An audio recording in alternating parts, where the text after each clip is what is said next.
ਸਾਰਿਆਂ ਦਾ ਫਿਰ ਇੱਕ ਵਾਰ ਧੰਨਵਾਦ ਹੈ ਜੀ। ਪੰਜਾਬ ਦੇ ਝਰੋਖੇ 'ਚੋਂ ਨਵਕਿਰਨ ਸਿੰਘ ਪੱਤੀ ਮੇਰੇ ਨਾਲ ਨੇ। ਪੰਜਾਬ ਦੀਆਂ ਗੱਲਾਂ ਬਾਤਾਂ ਚੱਲਣਗੀਆਂ।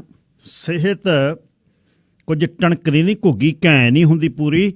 ਬੰਦੇ ਢਿੱਲੇ ਹੋ ਗਏ ਸਾਡੇ ਕਈ ਸਟੂਡੀਓ ਦੇ, ਅਤੇ ਪਰ ਉਹ ਸੂਤ ਹੈ, ਠੰਡੇ ਲੱਗੀ ਹੋਈ ਆ, ਛੇਤੀ ਮੁੜਨਗੇ ਸਾਰੇ। ਰੌਣਕ ਘਟ ਗਈ। ਨਿੰਮੀ ਡੌਲਾ ਜੀ, ਡਾਕਟਰ ਪੁਰੇਵਾਲ ਥੋੜ੍ਹਾ ਜਿਹਾ ਢਿੱਲੇ ਨੇ, ਫਲੂ ਵਗੈਰਾ, ਅਤੇ ਆਉਣਗੇ ਛੇਤੀ। ਅਤੇ ਬਾਕੀ ਕੋਸ਼ਿਸ਼ ਸਾਰੇ ਅਸੀਂ ਕਰ ਰਹੇ ਹਾਂ। ਬਾਹਰ ਵੀ ਆਪਣਾ ਖਿਆਲ ਰੱਖੋ। ਤਾਂ ਹੀ ਮੈਂ ਮੁੜ ਕੇ ਕਹਿ ਰਿਹਾ, ਸਿਹਤ ਸਾਂਭੋ, ਆਪਣੀ ਸਿਹਤ ਸਾਂਭੋ। ਸਿਹਤ ਜੇ ਚੰਗੀ ਨਹੀਂ, ਉਸ ਤੋਂ ਬਿਨਾਂ ਕੁਛ ਨਹੀਂ। ਨਵਕਿਰਨ ਸਿੰਘ ਪੱਤੀ ਪੰਜਾਬ ਤੋਂ। ਬਾਈ ਜੀ ਸਤਿ ਸ਼੍ਰੀ ਅਕਾਲ, ਨਿੱਘਾ ਹਾਰਦਿਕ ਸਵਾਗਤ। ਪਹਿਲਾਂ ਤੁਹਾਨੂੰ ਤੇ ਰੇਡੀਓ ਸ਼ੇਰੇ ਪੰਜਾਬ ਸੁਣ ਰਹੇ ਸਾਰੇ ਹੀ ਸਰੋਤਿਆਂ ਨੂੰ ਮੇਰੇ ਵੱਲੋਂ ਪਿਆਰ ਭਰੀ ਸਤਿ ਸ਼੍ਰੀ ਅਕਾਲ ਜੀ। ਗਿੱਲ ਸਾਹਿਬ ਧੰਨਵਾਦ ਜੀ। ਖਬਰਾਂ ਦੀ ਸਾਂਝ ਦੇ ਵਿੱਚ ਇਉਂ ਦੱਸਿਓ, ਕਹਿੰਦੇ ਕੋਲੇ ਦੀ ਘਾਟ ਹੋ ਗਈ, ਜਿਹੜੀਆਂ ਮਾਲ ਗੱਡੀਆਂ ਬੰਦ ਨੇ, ਅਤੇ ਬਣਾ ਵਾਲਾ ਜਿਹੜਾ ਥਰਮਲ ਉਹ ਬੰਦ ਹੋ ਗਿਆ। ਕੀ ਪ੍ਰਭਾਵ ਪੈ ਰਿਹਾ? ਕਿਹੋ ਜਿਹੀਆਂ ਗੱਲਾਂ ਚੱਲਦੀਆਂ ਸੱਥਾਂ ਦੇ ਵਿੱਚ ਕਿ ਕੀ ਹੋਣ ਜੋਗਾ, ਕੀ ਹੋਏਗਾ ਪੰਜਾਬ ਦੇ ਵਿੱਚ? ਲੋਕ ਫਿਕਰ ਤਾਂ ਨਹੀਂ ਹੋ ਗਏ? ਅਤੇ ਨਾਲ ਹੀ ਦਿਹਾਤੀ ਵਿਕਾਸ ਫੰਡ ਕੀ ਸੀ ਜਿਹੜਾ ਰੋਕਿਆ, ਉਹਦੇ ਬਾਰੇ ਵੀ ਦੱਸੋ। ਗਿੱਲ ਸਾਹਿਬ ਦੇਖੋ, ਇਹ ਅਸਲ ਦੇ ਵਿੱਚ ਬਹੁਤ ਪੁਰਾਣੀ ਮਤਲਬ ਗੱਲਾਂ ਚੱਲਦੀਆਂ ਨੇ। ਇਹ ਵੀ ਹੁੱਕਾ ਪਾਣੀ ਬੰਦ ਕਰ ਦਿਓ ਫਲਾਨਿਆਂ ਦਾ। ਆਮ ਤੌਰ ਦੇ ਉੱਤੇ ਕਹਿੰਦਾ ਜੀ ਸਮਾਜਿਕ ਬਾਈਕਾਟ ਕਰਤਾ ਫਲਾਨਿਆਂ ਦਾ। ਔਰ ਇਹ ਜਿਹੜਾ ਅੱਜ ਕੀਤਾ ਜਾ ਰਿਹਾ ਹੈ, ਇਹ ਇੱਕ ਗਿਣੀ ਮਿਥੀ ਸਾਜ਼ਿਸ਼ ਤਹਿਤ ਕੀਤਾ ਜਾ ਰਿਹਾ ਹੈ ਕਿ ਸਾਡੀ ਕੇਂਦਰ ਸਰਕਾਰ ਨੇ ਮਾਲ ਗੱਡੀਆਂ ਪਹਿਲਾਂ ਪੰਜਾਬ ਭੇਜਣੀਆਂ ਬੰਦ ਕੀਤੀਆਂ। ਕਿਸਾਨ ਤਾਂ ਪਟੜੀਆਂ ਤੋਂ ਹਟ ਗਏ ਸੀ। ਉਹ ਤਾਂ ਕਹਿੰਦੇ ਸੀ ਸਿਰਫ 2 ਥਰਮਲ ਹੀ ਘੇਰਾਂਗੇ, ਇੱਕ ਬਣਾਲੀ ਵਾਲਾ ਤੇ ਦੂਜਾ ਰਾਜਪੁਰੇ ਵਾਲਾ, ਜਿਹੜੀਆਂ ਵੱਡੀ ਮਲਟੀਨੈਸ਼ਨਲ ਕੰਪਨੀਆਂ ਦੇ ਨੇ, ਜਿਨ੍ਹਾਂ 'ਚ ਮੰਨਿਆ ਜਾਂਦਾ ਕਿ ਅੰਬਾਨੀਆਂ ਅਡਾਨੀਆਂ ਦੀ ਹਿੱਸੇਦਾਰੀ ਆ। ਔਰ ਬਾਕੀ ਸਾਰੇ ਰੇਲਵੇ ਟਰੈਕ ਖਾਲੀ ਸੀ। ਲੇਕਿਨ ਕੇਂਦਰ ਸਰਕਾਰ ਨੇ ਪੰਜਾਬ ਨੂੰ ਕੋਲਾ ਪਹੁੰਚਾਉਣਾ ਬੰਦ ਕੀਤਾ। ਪੰਜਾਬ 'ਚ ਤੋਲਾ ਵੀ ਕੋਲੇ ਦਾ ਜਿਹੜਾ ਉਹ ਆ ਨਹੀਂ ਰਿਹਾ। ਜੇ ਰੇਲਵੇ ਟਰੈਕ ਵੀ ਬੰਦ ਸੀ ਤਾਂ ਵੀ ਅੰਬਾਲਾ ਕਿਹੜੀ ਕਿ ਦੂਰ ਸੀ ਗਿੱਲ ਸਾਹਿਬ? ਅੰਬਾਲਾ ਛਾਉਣੀ ਹੈ ਰੇਲਵੇ ਦੀ, ਔਰ ਉੱਥੋਂ ਵੀ ਟਰੱਕ ਟਰਾਲੀ ਭਰ ਕੇ ਪੰਜਾਬ ਭੇਜੇ ਜਾ ਸਕਦੇ ਸੀ। ਅਸਲ ਦੇ ਵਿੱਚ ਗੱਲ ਤਾਂ ਇਹ ਸੀ ਕਿ ਪੰਜਾਬ ਦੀ ਇਸ ਦੌਰ ਦੇ ਵਿੱਚ ਬਾਂਹ ਫੜਨੀ, ਪਰ ਬਾਂਹ ਫੜਨ ਦੀ ਬਜਾਏ ਉਹਨਾਂ ਨੇ ਬਾਂਹ ਮਰੋੜ ਲਈ ਪੰਜਾਬ ਦੀ, ਔਰ ਕੋਲਾ ਬੰਦ ਕਰਤਾ ਪੰਜਾਬ ਨੂੰ ਭੇਜਣਾ। ਪੰਜਾਬ ਦੇ ਵਿੱਚ ਜਿਹੜੀ ਯੂਰੀਆ DAP ਖਾਦ ਹੋਣੀ ਸੀ, ਕਣਕ ਦੀ ਬਿਜਾਈ ਹੋਣੀ ਹੈ, ਇਹਨਾਂ ਦਿਨਾਂ ਦੇ ਵਿੱਚ ਸ਼ੁਰੂ ਵੀ ਹੋ ਗਈ ਕਈ ਥਾਵਾਂ ਦੇ ਉੱਤੇ, ਔਰ ਉਹ ਬੰਦ ਕਰਤਾ। ਜਿਹੜਾ ਬਾਰਦਾਨਾ ਆਉਣਾ ਸੀ, ਬੋਰੀਆਂ ਦੀ ਬਹੁਤ ਲੋੜ ਆ, ਫੇਰ ਹੀ ਚੌਲ ਭਰੇ ਜਾਣਗੇ, ਜੀਰੀ ਭਰੀ ਜਾਊ ਮੰਡੀਆਂ ਦੇ ਵਿੱਚੋਂ। ਬਾਰਦਾਨਾ ਬੰਦ ਕਰਤਾ। ਇੱਥੋਂ ਲਿਫਟਿੰਗ ਹੋਣੀ ਸੀਗੀ ਤਾਂ ਕਿ ਨਵਾਂ ਜੀਰੀ ਲੱਗ ਸਕੇ, ਉਹ ਬੰਦ ਕਰ ਦਿੱਤੀ ਹੈ। ਪੰਜਾਬ ਦੀ ਜਿਹੜੀ ਇੰਡਸਟਰੀ ਹੈ, ਗੋਬਿੰਦਗੜ੍ਹ ਵਾਲੀ ਹੈ, ਚਾਹੇ ਲੁਧਿਆਣੇ ਵਾਲੀ ਇੰਡਸਟਰੀ ਹੈ, ਜਲੰਧਰ ਦੀ ਹੈ, ਉਹਦੇ ਲਈ ਬਹੁਤ ਸਾਰਾ ਕੱਚਾ ਮਾਲ ਆਉਣਾ ਸੀ, ਔਰ ਇੱਥੋਂ ਮਾਲ ਬਾਹਰ ਜਾਣਾ ਸੀ, ਉਹ ਬੰਦ ਕਰ ਦਿੱਤਾ। ਕੇਂਦਰ ਸਰਕਾਰ ਨੇ ਰੇਲ ਗੱਡੀਆਂ ਬੰਦ ਕਰਨ ਦੇ ਨਾਲ ਪੰਜਾਬ ਦਾ ਜੀਣਾ ਜਿਹੜਾ ਉਹ ਮੁਹਾਲ ਕਰਨ ਦੀ ਕੋਸ਼ਿਸ਼ ਕੀਤੀ ਹੈ। ਸਿਰਫ ਇੱਕ ਅੱਧੇ ਦਿਨ ਦਾ ਕੋਲਾ ਗਾ ਜਿਹੜਾ ਉਹ ਬਚਿਆ ਗਿਆ। ਬਣਾਲੀ ਵਾਲਾ ਥਰਮਲ ਤਾਂ ਬਿਲਕੁਲ ਹੀ ਬੰਦ ਹੋ ਗਿਆ। ਰਾਜਪੁਰੇ ਵਾਲਾ ਕੱਲ੍ਹ ਨੂੰ ਬੰਦ ਹੋ ਜੂ। ਗੋਇੰਦਵਾਲ ਸਾਹਿਬ ਵਾਲਾ ਪਹਿਲਾਂ ਹੀ ਬੰਦ ਹੋ ਚੁੱਕਿਆ ਗਾ। ਜਿਹੜੇ ਵੀ ਥਰਮਲਾਂ ਦੇ ਵਿੱਚ ਕੋਲਾ ਬਚਿਆ ਗਾ, ਅੱਜ ਪਤਾ ਲੱਗਿਆ ਕਿ ਸਿਰਫ 1.5 ਦਿਨ ਪੰਜਾਬ ਦੇ ਵਿੱਚ ਬਿਜਲੀ ਹੈ ਜਿਹੜੀ ਉਹ ਪੰਜਾਬ ਵਾਲੇ ਕੋਲੇ ਦੇ ਨਾਲ ਚੱਲ ਸਕਦੀ ਹੈ, ਅਦਰਵਾਈਜ਼ ਪੰਜਾਬ ਦੀ ਬੱਤੀ ਗੁੱਲ ਹੋਊਗੀ। ਤਾਂ ਇਹਦੇ ਵਿੱਚ ਹੁਣ 2 ਹੀ ਚੀਜ਼ਾਂ ਨਿਕਲਣਗੀਆਂ। ਇੱਕ ਤਾਂ ਨੈਸ਼ਨਲ ਗ੍ਰਿਡ ਤੋਂ ਖਰੀਦੂ ਪੰਜਾਬ। ਹੁਣ ਜਿਹੋ ਜਿਹੀ ਉਹਨਾਂ ਦੀ ਹਾਲਤ ਲੱਗ ਰਹੀ ਹੈ, ਉਹ ਨੈਸ਼ਨਲ ਗ੍ਰਿਡ ਤੋਂ ਹੀ ਬੰਦ ਕਰ ਸਕਦੇ ਨੇ ਬਿਜਲੀ ਦੇਣੀ। ਜਦੋਂ ਨਰਿੰਦਰ ਮੋਦੀ ਬਾਂਹ ਮਰੋੜਨ ਦੇ ਉੱਤੇ ਉਤਰਿਆ ਆ ਤਾਂ ਉਹਦੇ ਤੋਂ ਫਿਰ ਉਹ ਬਿਜਲੀ ਵੀ ਬੰਦ ਕਰ ਸਕਦਾ। ਉਹ ਪੰਜਾਬ ਇੱਕ ਵੱਡੀ ਸਮੱਸਿਆ ਨਾਲ ਜੂਝ ਰਿਹਾ ਹੈ। ਸੈਕੰਡਲੀ, ਜਿਹੜਾ ਦਿਹਾਤੀ ਵਿਕਾਸ ਫੰਡ ਹੈ, RDF ਗਿੱਲ ਸਾਹਿਬ, ਇਹ ਰੂਰਲ ਡਿਵੈਲਪਮੈਂਟ ਫੰਡ, ਇਹ ਕੇਂਦਰ ਸਰਕਾਰ ਜਾਰੀ ਕਰਦੀ ਹੈ, ਔਰ ਇਹ ਫੰਡ ਜਿਹੜਾ ਉਹ ਬੰਦ ਕਰਤਾ ਹੈ। ਇਸੇ ਆਪਾਂ ਨਾਕਾਬੰਦੀ ਦੇ ਨਾਲ ਆਪਾਂ ਕਹਿ ਸਕਦੇ ਹਾਂ ਕਿ ਬੰਦ ਕੀਤਾ ਹੈ। ਦਰਅਸਲ ਹੁੰਦਾ ਇਹ ਆ ਕਿ ਜਿਹੜਾ ਪੰਜਾਬ ਝੋਨਾ ਖਰੀਦਦਾ ਉਹ ਕੇਂਦਰੀ ਟੂਲ 'ਚ ਖਰੀਦਦਾ। CCL ਕੇਂਦਰ ਹੈ ਜਿਹੜੀ ਉਹ ਜਾਰੀ ਕਰਦਾ ਹੈ, ਜਿਹਦੇ ਤਹਿਤ ਪੰਜਾਬ ਨੂੰ ਐਡਵਾਂਸ ਪੇਮੈਂਟ ਹੁੰਦੀ ਹੈ, ਔਰ ਪੰਜਾਬ ਗੌਰਮੈਂਟ ਉਹਦੇ 'ਚੋਂ ਕਿਸਾਨਾਂ ਨੂੰ ਪੇਮੈਂਟ ਕਰਦੀ ਹੈ।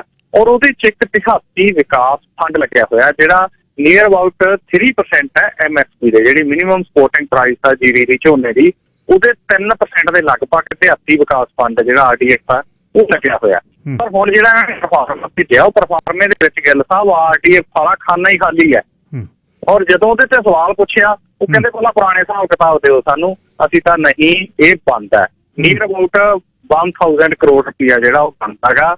1000 ਕਰੋੜ ਰੁਪਇਆ ਕੈਪਟਨ ਅਮਰਿੰਦਰ ਸਿੰਘ ਕਹਿੰਦਾ ਵੀ ਜੇ ਨੈਸ਼ਨਲ ਗ੍ਰਿਡ ਤੋਂ ਹੀ ਬਿਜਲੀ ਖਰੀਦਦੇ ਸਾਡੇ ਕੋਲ ਆਨਾ ਨਹੀਂ ਖਰੀਦਣ ਨੂੰ, ਤਾਂ 1000 ਕਰੋੜ ਰੁਪਇਆ ਏਦਾਂ ਫਰੀਜ਼ ਕਰ ਦੇਣਾ। ਇਹ ਕੇਂਦਰ ਸਰਕਾਰ ਦੀ ਇੱਕ ਪਾਲਿਸੀ ਆ, ਜਿਹੜੀ ਪਾਲਿਸੀ ਤਹਿਤ ਉਹ ਪੰਜਾਬ ਨੂੰ ਬਿਨਾਂ ਬਿਜਲੀ ਤੋਂ ਬਲੈਕਆਊਟ ਦੇਖਣਾ ਚਾਹੁੰਦੇ ਨੇ, ਪੰਜਾਬ ਨੂੰ ਬਿਨਾਂ ਪੈਸੇ ਤੋਂ ਦੇਖਣਾ ਚਾਹੁੰਦੇ ਨੇ, ਤਾਂ ਕਿ ਉਹਨਾਂ ਨੂੰ ਇਹ ਲੱਗੇ ਕਿ ਪੰਜਾਬ ਆ ਜਿਹੜਾ ਕਟੋਰਾ ਫੜ ਕੇ ਸਾਡੇ ਕਣੀ ਨੂੰ ਝਾਕੇ। ਜੀ ਗੱਲ ਸਾਹਿਬ, ਤੇ ਜਿਹੜੀ GST ਵਗੈਰਾ ਵਾਪਸ ਆਉਣੀ ਸੀ ਉਹ ਆ ਗਈ ਜੀ ਕਿ ਹਲੇ ਨਹੀਂ ਆਈ? ਨਹੀਂ ਆਈ ਜੀ ਹਜੇ। ਗਿੱਲ ਸਾਹਿਬ ਦੇਖੋ 6400 ਕਰੋੜ ਰੁਪਇਆ ਪਹਿਲਾਂ ਬਣਦਾ ਸੀ, ਉਹਦੇ ਚ ਬਹੁਤ ਸੀਮਤ ਜਿਹਾ ਹਿੱਸਾ ਪੰਜਾਬ ਨੂੰ ਆਇਆ। GST ਦਾ ਜਿਹੜਾ ਬਕਾਇਆ ਪੰਜਾਬ ਦਾ ਰਹਿੰਦਾ ਕੇਂਦਰ ਕਨੀ, ਉਹ ਵੀ ਕੇਂਦਰ ਆ ਜਿਹੜਾ ਪੰਜਾਬ ਨੂੰ ਉਹ ਨਹੀਂ ਦੇ ਰਿਹਾ। ਦਰਅਸਲ ਹੁਣ ਇੱਥੇ ਸਵਾਲ ਇਹ ਬਣਨਾ ਚਾਹੀਦਾ ਕਿ ਸੂਬਿਆਂ ਦੀ ਖੁਦ ਮੁਖਤਾਰੀ ਦਾ ਸਵਾਲ ਹੈ।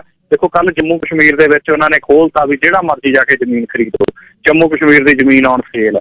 ਔਰ ਇਹਦਾ ਮਤਲਬ ਇਹ ਹੈਗਾ ਕਿ ਜੰਮੂ ਕਸ਼ਮੀਰ ਦੇ ਵਿੱਚ ਜਿਹੜੇ ਅਧਿਕਾਰ ਸੀ ਉੱਥੋਂ ਦੇ ਸੂਬੇ ਨੂੰ ਸਾਰੇ ਖਤਮ। ਪੰਜਾਬ ਦੇ ਨਾਲ ਵੀ ਏਦਾਂ ਹੀ ਹੋ ਰਿਹਾ ਗਿੱਲ ਸਾਹਿਬ। ਉਹਨਾਂ ਜਿਹੜਾ GST ਦਾ ਮਸਲਾ ਇਹਦਾ ਸੂਬਿਆਂ ਦਾ ਮਸਲਾ ਸੀ, ਕੇਂਦਰ ਨੇ ਕੀ ਲੈਣਾ, ਕੋਈ ਫੰਡ ਲਵੇ ਨਾ ਲਵੇ, ਕਿੰਨੇ ਲੈਂਦਾ, ਸਿੱਧਾ GST ਲਾਤਾ। ਔਰ ਉਹਦੇ ਤਹਿਤ ਇੱਕ ਵਾਰ ਜਿੰਨਾ ਟੈਕਸ ਅਸੀਂ ਕਟਾਉਣਾ ਸਿੱਧਾ ਕੇਂਦਰ ਕੋਲੇ ਜਾਂਦਾ। ਉਦੋਂ ਬਾਅਦ ਜਿਹੜੇ ਸੂਬੇ ਨੇ ਉਹ ਕੇਂਦਰ ਕਨੀ ਝਾਕੀ ਜਾਂਦੇ ਨੇ ਵੀ ਸਾਨੂੰ ਵੀ ਦੇ ਦਿਓ ਜੀ, ਸਾਨੂੰ ਵੀ ਦੇ ਦਿਓ ਜੀ। ਫਿਰ ਜਿੱਥੇ ਉਹਨਾਂ ਦੀ ਸਰਕਾਰ ਹੁੰਦੀ ਉੱਥੇ ਤਾਂ ਦੇ ਦਿੰਦੇ ਆ, ਦੂਜਿਆਂ ਨੂੰ ਕਹਿੰਦਾ ਕੋਈ ਨਾ ਦੇਵਾਂਗੇ, ਬਾਅਦ ਚ ਦੇਵਾਂਗੇ। ਫਿਰ ਜਿਹੜਾ ਫੈਡਰਲਿਜ਼ਮ ਦਾ ਸਟਰਕਚਰ ਹੈ, ਜਿਹੜਾ ਸੂਬਿਆਂ ਨੂੰ ਸੂਬੀਆਂ ਬਣਾਇਆ ਪਹਿਲਾਂ, ਹੁਣ ਉਦੋਂ ਬਾਅਦ UT ਬਣਾਉਣ ਵਾਲੇ ਪਾਸੇ ਨੂੰ ਤੁਰ ਪਏ। ਉਹ ਪੰਜਾਬ ਦਾ GST ਦਾ ਬਕਾਇਆ ਜਿਹੜਾ ਦੇ ਨਹੀਂ ਰਹੇ। ਪੰਜਾਬ ਤੇ ਜੰਮੂ ਕਸ਼ਮੀਰ ਦੋ ਸੂਬੇ ਨੇ ਗਿੱਲ ਸਾਹਿਬ ਜਿਨ੍ਹਾਂ ਨਾਲ ਸਭ ਤੋਂ ਵੱਧ ਧੱਕਾ ਇਹ ਕਰ ਰਹੇ ਨੇ ਹਰ ਮਸਲੇ 'ਚ, ਤੇ ਦੋਨਾਂ ਦੇ ਵਿੱਚ ਹੀ ਦੋ ਜਿਹੜੀਆਂ ਮਾਈਨੋਰਟੀਜ਼ ਰਹਿੰਦੀਆਂ ਨੇ, ਸਿੱਖ ਔਰ ਮੁਸਲਿਮ। ਜੀ ਬਹੁਤ ਵਾਰ ਆਪਾਂ ਇਹ ਗੱਲ ਕੀਤੀ ਹੈ ਵੀ ਕੀ ਪੰਜਾਬ ਦੇ ਦਾਨਸ਼ਮੰਦਾਂ ਨਾਲ ਵੀ ਮੈਂ ਗੱਲ ਕੀਤੀ ਹੈ ਕਿ UT ਬਣਾਉਣਗੇ। ਉਹਨਾਂ ਦਾ ਤਰਕ ਇਹ ਸੀ ਇਸ ਸੰਘਰਸ਼ ਤੋਂ ਪਹਿਲਾਂ, ਉਹ ਕਹਿੰਦੇ ਨਹੀਂ ਨਹੀਂ ਇਹ ਨਹੀਂ ਬਾਰਡਰ ਸਟੇਟ ਆ, ਇੱਥੇ ਪੰਗਾ ਨਹੀਂ ਪਾ ਸਕਦੇ। ਪਰ ਲੱਗ ਰਹੀ ਹੈ ਗੱਲ ਕਿ ਉਧਰ ਨੂੰ ਹੀ ਕਹਾਣੀ ਜਾ ਰਹੀ। ਅੱਛਾ, ਹੁਣ ਇਹਦੀ ਗੱਲ ਕਰਦਿਆਂ ਹੀ ਬਹੁਤ ਔਖਾ ਲੱਗਦਾ ਹੈ ਕਿ ਕਿਸੇ ਧੀ ਧਿਆਣੀ ਦੇ ਨਾਲ ਜਦ ਬਲਾਤਕਾਰ ਹੁੰਦਾ, 4 ਸਾਲ ਦੀ ਬੱਚੀ ਤਾਂ ਡਾਇਪਰਾਂ ਦੇ ਵਿੱਚ ਹੈ ਹਲੇ, ਉਹਦੇ ਨਾਲ ਬਲਾਤਕਾਰ ਹੋ ਗਿਆ ਪੰਜਾਬ ਦੇ ਵਿੱਚ। ਕਿੱਥੇ ਹੋਇਆ ਹੈ? ਗਿੱਲ ਸਾਹਿਬ ਬਹੁਤ ਮਾੜੀ ਘਟਨਾ ਵਾਪਰੀ ਹੈ। ਬਰਨਾਲਾ ਜ਼ਿਲ੍ਹੇ ਦੇ ਵਿੱਚ ਧਨੌਲਾ ਥਾਣਾ ਪੈਂਦਾ, ਧਨੌਲੇ ਥਾਣੇ ਦੇ ਨਾਲ ਹੀ ਪਿੰਡ ਪੈਂਦਾ ਦਾਨਗੜ੍ਹ। ਦਾਨਗੜ੍ਹ ਬੜੇ ਹੀ ਇਹ ਬੰਦਿਆਂ ਦਾ ਪਿੰਡ ਆ ਜਿਹੜਾ ਗਿਣਿਆ ਜਾਂਦਾ, ਬੜੇ ਚੋਟੀ ਦੇ ਖਿਡਾਰੀ, ਚਾਂਸਲਰ ਯੂਨੀਵਰਸਿਟੀਆਂ ਤੱਕ ਦੇ ਇਸ ਪਿੰਡ ਨੇ ਪੈਦਾ ਕੀਤੇ ਨੇ। ਔਰ ਇਸ ਪਿੰਡ ਦੇ ਵਿੱਚ ਅੱਜ 4 ਸਾਲ ਦੀ ਇੱਕ ਬੱਚੀ ਦੇ ਨਾਲ ਬਲਾਤਕਾਰ ਦੀ ਘਟਨਾ ਵਾਪਰੀ ਹੈ। ਜਿਹੜਾ ਦੋਸ਼ੀ ਆ ਉਹ 16 ਸਾਲਾਂ ਦਾ ਇੱਕ ਨਾਬਾਲਗ ਮੁੰਡਾ ਹੈਗਾ, ਜਿਹੜਾ ਉਹ ਕਿਹਾ ਜਾਂਦਾ 20 ਗਜ ਦੀ ਦੂਰੀ ਦੇ ਉੱਤੇ ਮੁੰਡੇ ਦਾ ਘਰ ਹੈ, ਬੱਚੀ ਇਕੱਲੀ ਖੇਡਦੀ ਸੀ, ਮੁੰਡਾ ਉਂਗਲ ਲਾ ਕੇ ਲੈ ਗਿਆ ਔਰ ਜਾ ਕੇ ਰੇਪ ਆ ਜਿਹੜਾ ਉਹ ਕਰ ਦਿੱਤਾ। ਜਦੋਂ ਬੱਚੀ ਨੇ ਆ ਕੇ ਰੋਂਦੀ ਨੇ ਮਾਂ ਨੂੰ ਦੱਸਿਆ, ਮਾਂ ਥਾਣੇ ਲੈ ਗਈ, ਮੈਡੀਕਲ ਚੈੱਕਅਪ ਹੋਇਆ। DSP ਦਾ ਬਿਆਨ ਮੈਂ ਰਿਕਾਰਡ ਕੀਤਾ ਹੈ। ਗਿੱਲ ਸਾਹਿਬ ਉਸ ਪਰਿਵਾਰ ਦੇ ਨਾਲ ਬਹੁਤ ਮੰਦਭਾਗੀ ਘਟਨਾ ਜਿਹੜੀ ਉਹ ਵਾਪਰੀ ਹੈ, ਉਹ ਇਹ ਅੱਜ ਦੀ ਘਟਨਾ ਹੈ। ਔਰ ਪੰਜਾਬ ਦੇ ਵਿੱਚ ਜਿਹੀ ਗੱਲ ਕਰਦਿਆਂ ਨੂੰ ਸ਼ਰਮ ਆਉਂਦੀ ਹੈ ਕਿ ਪੰਜਾਬ ਦੀ ਉਹ ਧਰਤੀ, ਗੁਰੂਆਂ ਪੀਰਾਂ ਦੀ ਧਰਤੀ, ਜਿੱਥੇ ਜਿਸ ਧਰਤੀ ਦੇ ਉੱਤੇ ਗਿੱਲ ਸਾਹਿਬ ਐਡੀਆਂ ਵੱਡੀਆਂ ਵੱਡੀਆਂ ਲਹਿਰਾਂ ਚੱਲੀਆਂ, ਹੁਣ ਜਿਸ ਧਰਤੀ ਦੇ ਉੱਤੇ ਕੂਕਿਆਂ ਦੀ ਮੂਵਮੈਂਟ ਬਾਰੇ ਗੱਲ ਚੱਲਦੀ ਹੈ ਵੀ ਉਹ ਛੋਟਾ ਸੀ, ਉਹਨੂੰ ਕਹਿੰਦੇ ਤੂੰ ਪਾਸੇ ਹਟ ਜਾ, ਕਹਿੰਦਾ ਨਹੀਂ ਥੱਲੇ ਲਿਆ ਕੇ ਇੱਟਾਂ ਰੱਖ ਲਈਆਂ। ਔਰ ਉਸ ਧਰਤੀ ਦੇ ਉੱਤੇ ਏਦਾਂ ਦਾ ਜਿਹੜਾ ਉਹ ਪਾਪ ਹੋ ਜਾਏ, ਉਹ ਬੜੀ ਮੰਦਭਾਗੀ ਘਟਨਾ ਹੈ। ਔਰ ਇਹਦੇ ਲਈ ਗਿੱਲ ਸਾਹਿਬ ਇਹ ਸਿਸਟਮ ਜ਼ਿੰਮੇਵਾਰ ਹੈ, ਸਰਕਾਰਾਂ ਜ਼ਿੰਮੇਵਾਰ ਹੈ, ਉਹ ਫੁਕਰੇ ਗਾਇਕ ਜ਼ਿੰਮੇਵਾਰ ਹੈ, ਉਹ ਗੰਦੀਆਂ ਫਿਲਮਾਂ ਬਣਾਉਣ ਵਾਲੇ ਜ਼ਿੰਮੇਵਾਰ ਨੇ, ਉਹ ਸਾਡਾ ਐਜੂਕੇਸ਼ਨ ਸਿਸਟਮ ਜ਼ਿੰਮੇਵਾਰ ਹੈ, ਜਿਸ ਐਜੂਕੇਸ਼ਨ ਪ੍ਰਬੰਧ ਦੇ ਵਿੱਚ ਜਿਹੜੇ ਬੱਚਿਆਂ ਦੀ ਮਾਨਸਿਕਤਾ ਨਹੀਂ ਬਦਲ ਸਕਦੇ। ਅਸੀਂ ਹੁਣ 16-17 ਸਾਲਾਂ ਦਾ ਮੁੰਡਾ ਸਕੂਲ ਪੜ੍ਹਦਾ ਹੋ, ਕਿੰਨੇ ਅਧਿਆਪਕ ਉਹਨੂੰ ਪੜ੍ਹਾਉਂਦੇ ਹੋਣਗੇ, ਔਰ ਅਧਿਆਪਕ ਉਹਦੀ ਜਿਹੜੀ ਸੋਚ ਹੈ, ਉਹਦੀ ਜਿਹੜੀ ਸਮਝ ਹੈ, ਉਹ ਇੰਨੀ ਡਿਵੈਲਪ ਨਹੀਂ ਕਰ ਸਕੇ ਵੀ ਇੱਕ 4 ਸਾਲ ਦੀ ਬਾਲੜੀ ਹੈ ਜਿਹੜੀ ਇੱਕ ਬੱਚੀ ਹੈ, ਉਸ ਨਾਲ ਕਿਸ ਤਰੀਕੇ ਦੇ ਨਾਲ ਉਹਨੇ ਬਿਹੇਵ ਕਰਨਾ ਹੈ। ਉਹ ਸਾਡੇ ਐਜੂਕੇਸ਼ਨ ਸਿਸਟਮ ਦੇ ਉੱਤੇ ਵੀ ਸਵਾਲ ਪੈਦਾ ਹੁੰਦਾ ਜਿਹੜਾ ਪ੍ਰੋਜੈਕਟ ਤਿਆਰ ਕਰਦਾ ਹੈ। ਜੀ ਅੱਛਾ, ਨਾਲ ਹੀ ਵਪਾਰੀ ਜਿਹੜੇ ਨੇ ਉਹ ਖੁਦਕੁਸ਼ੀਆਂ ਦੇ ਰਾਹ ਪੈ ਗਏ। ਕਦੇ ਗੱਲ ਇਹ ਸੋਚਣ ਤੇ ਅਕਸਰ ਲੋਕ ਜਿਹੜੇ ਮੋਸਟਲੀ ਜ਼ਿਮੀਂਦਾਰ ਜਦ ਖੁਦਕੁਸ਼ੀਆਂ ਕਰਦੇ ਤੇ ਸੀਰੀ ਕਰਦੇ ਤਾਂ ਇਹ ਗੱਲ ਚੱਲਦੀ ਕਿ ਵਪਾਰੀਆਂ ਕੋਲ ਤਾਂ ਬਹੁਤ ਧਨ ਹੈ, ਇਹਨਾਂ ਨੂੰ ਕੀ ਲੋੜ ਹੈ। ਫਗਵਾੜੇ ਦੇ ਇੱਕ ਮਸ਼ਹੂਰ ਕਾਰੋਬਾਰੀ ਨੇ ਖੁਦਕੁਸ਼ੀ ਕੀਤੀ ਹੈ ਜੀ, ਕੀ ਖਬਰ ਹੈ?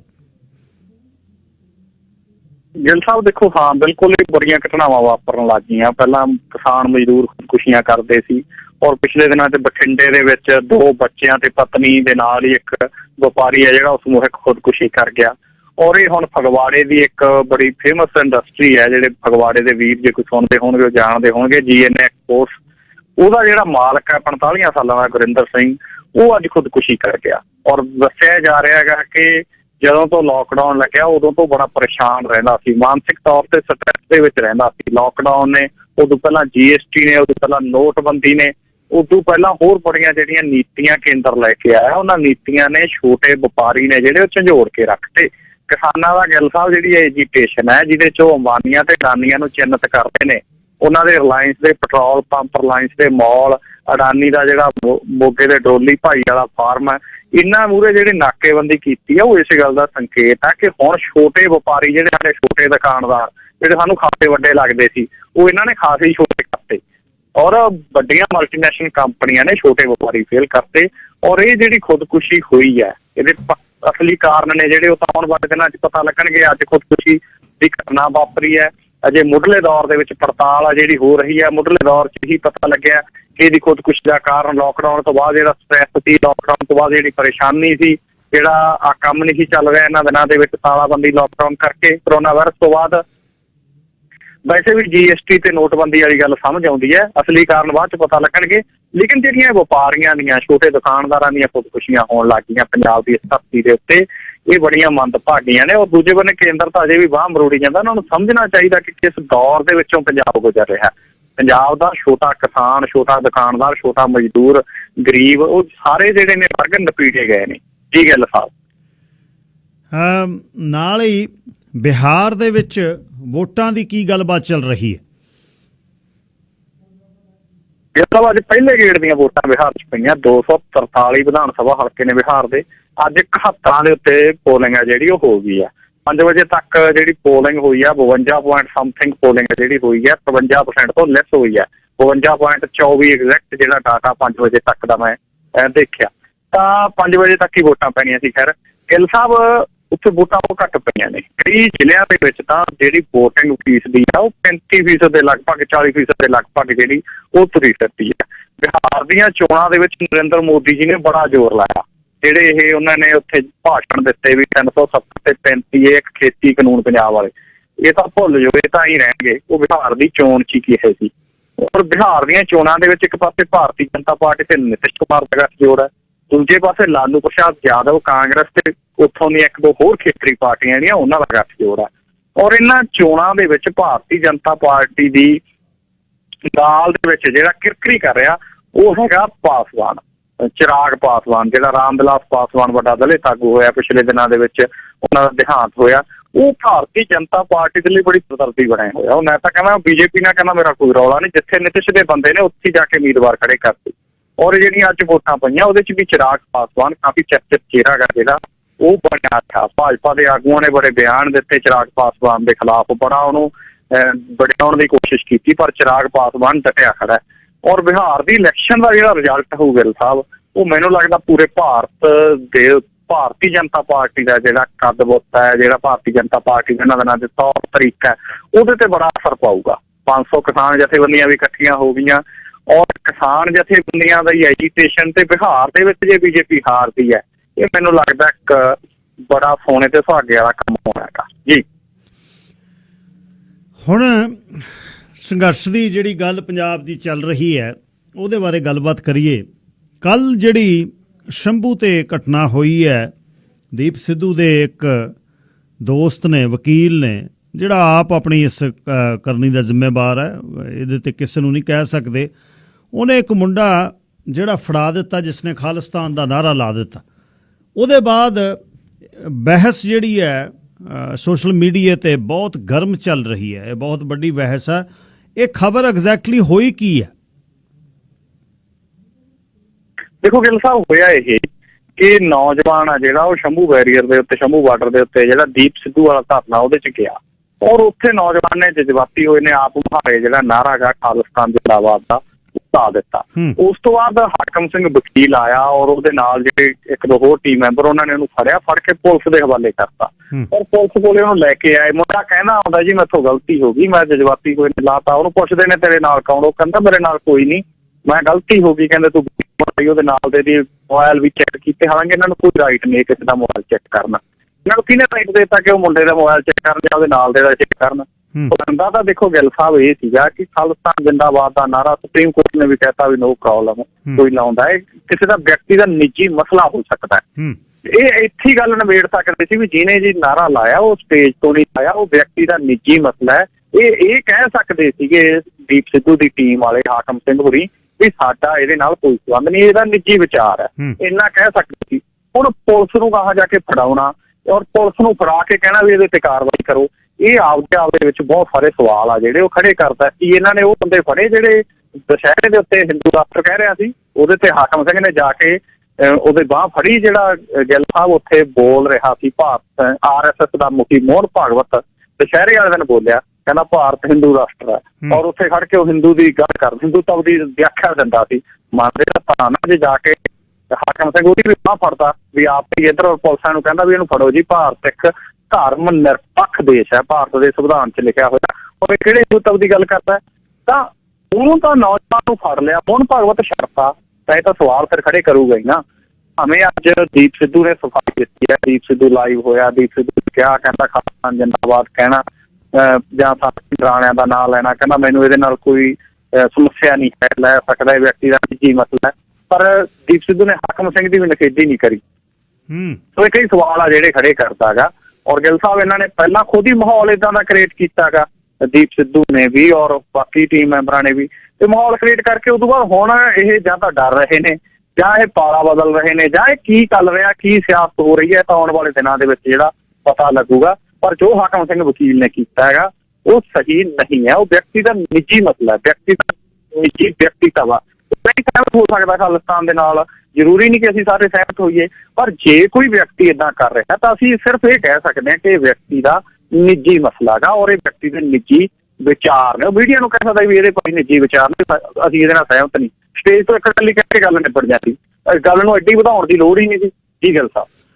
ਸੋ ਓਵਰਆਲ ਇਸ ਨੂੰ ਜੇ ਆਪਾਂ ਝਾਤ ਮਾਰਨੀ ਹੋਵੇ, ਇਹ ਸੰਘਰਸ਼ ਜਿਹੜਾ ਅੱਜ ਦੀ ਗੱਲ ਪੰਜਾਬ ਦੀ ਕਰਨੀ ਹੋਵੇ, ਰਾਤ ਦੀ ਬੁੱਧਵਾਰ ਦੀ, ਅੱਜ ਗੱਲ ਕਿੱਥੇ ਖੜੀ ਆ, ਕਿੱਧਰ ਨੂੰ ਜਾ ਰਹੀ ਆ, ਆਉਣ ਵਾਲੇ ਦਿਨਾਂ ਦੇ ਪੈਂਤੜੇ ਕੀ ਨੇ, ਕਿਸਾਨ ਜਥੇਬੰਦੀਆਂ ਕੀ ਕਰ ਰਹੀਆਂ ਨੇ, ਜਿਹੜਾ ਬੰਦ ਦਾ ਸੱਦਾ ਦਿੱਤਾ ਹੈ ਉਹ ਜਾਂ ਦਿੱਲੀ ਵੱਲ ਨੂੰ ਜਾਣ ਦੀਆਂ ਗੱਲਾਂ ਜਿਹੜੀਆਂ, ਤੇ ਪੰਜਾਬ ਦੇ ਉੱਪਰ ਆਰਥਿਕ ਜਿਹੜੀ ਬੋਝ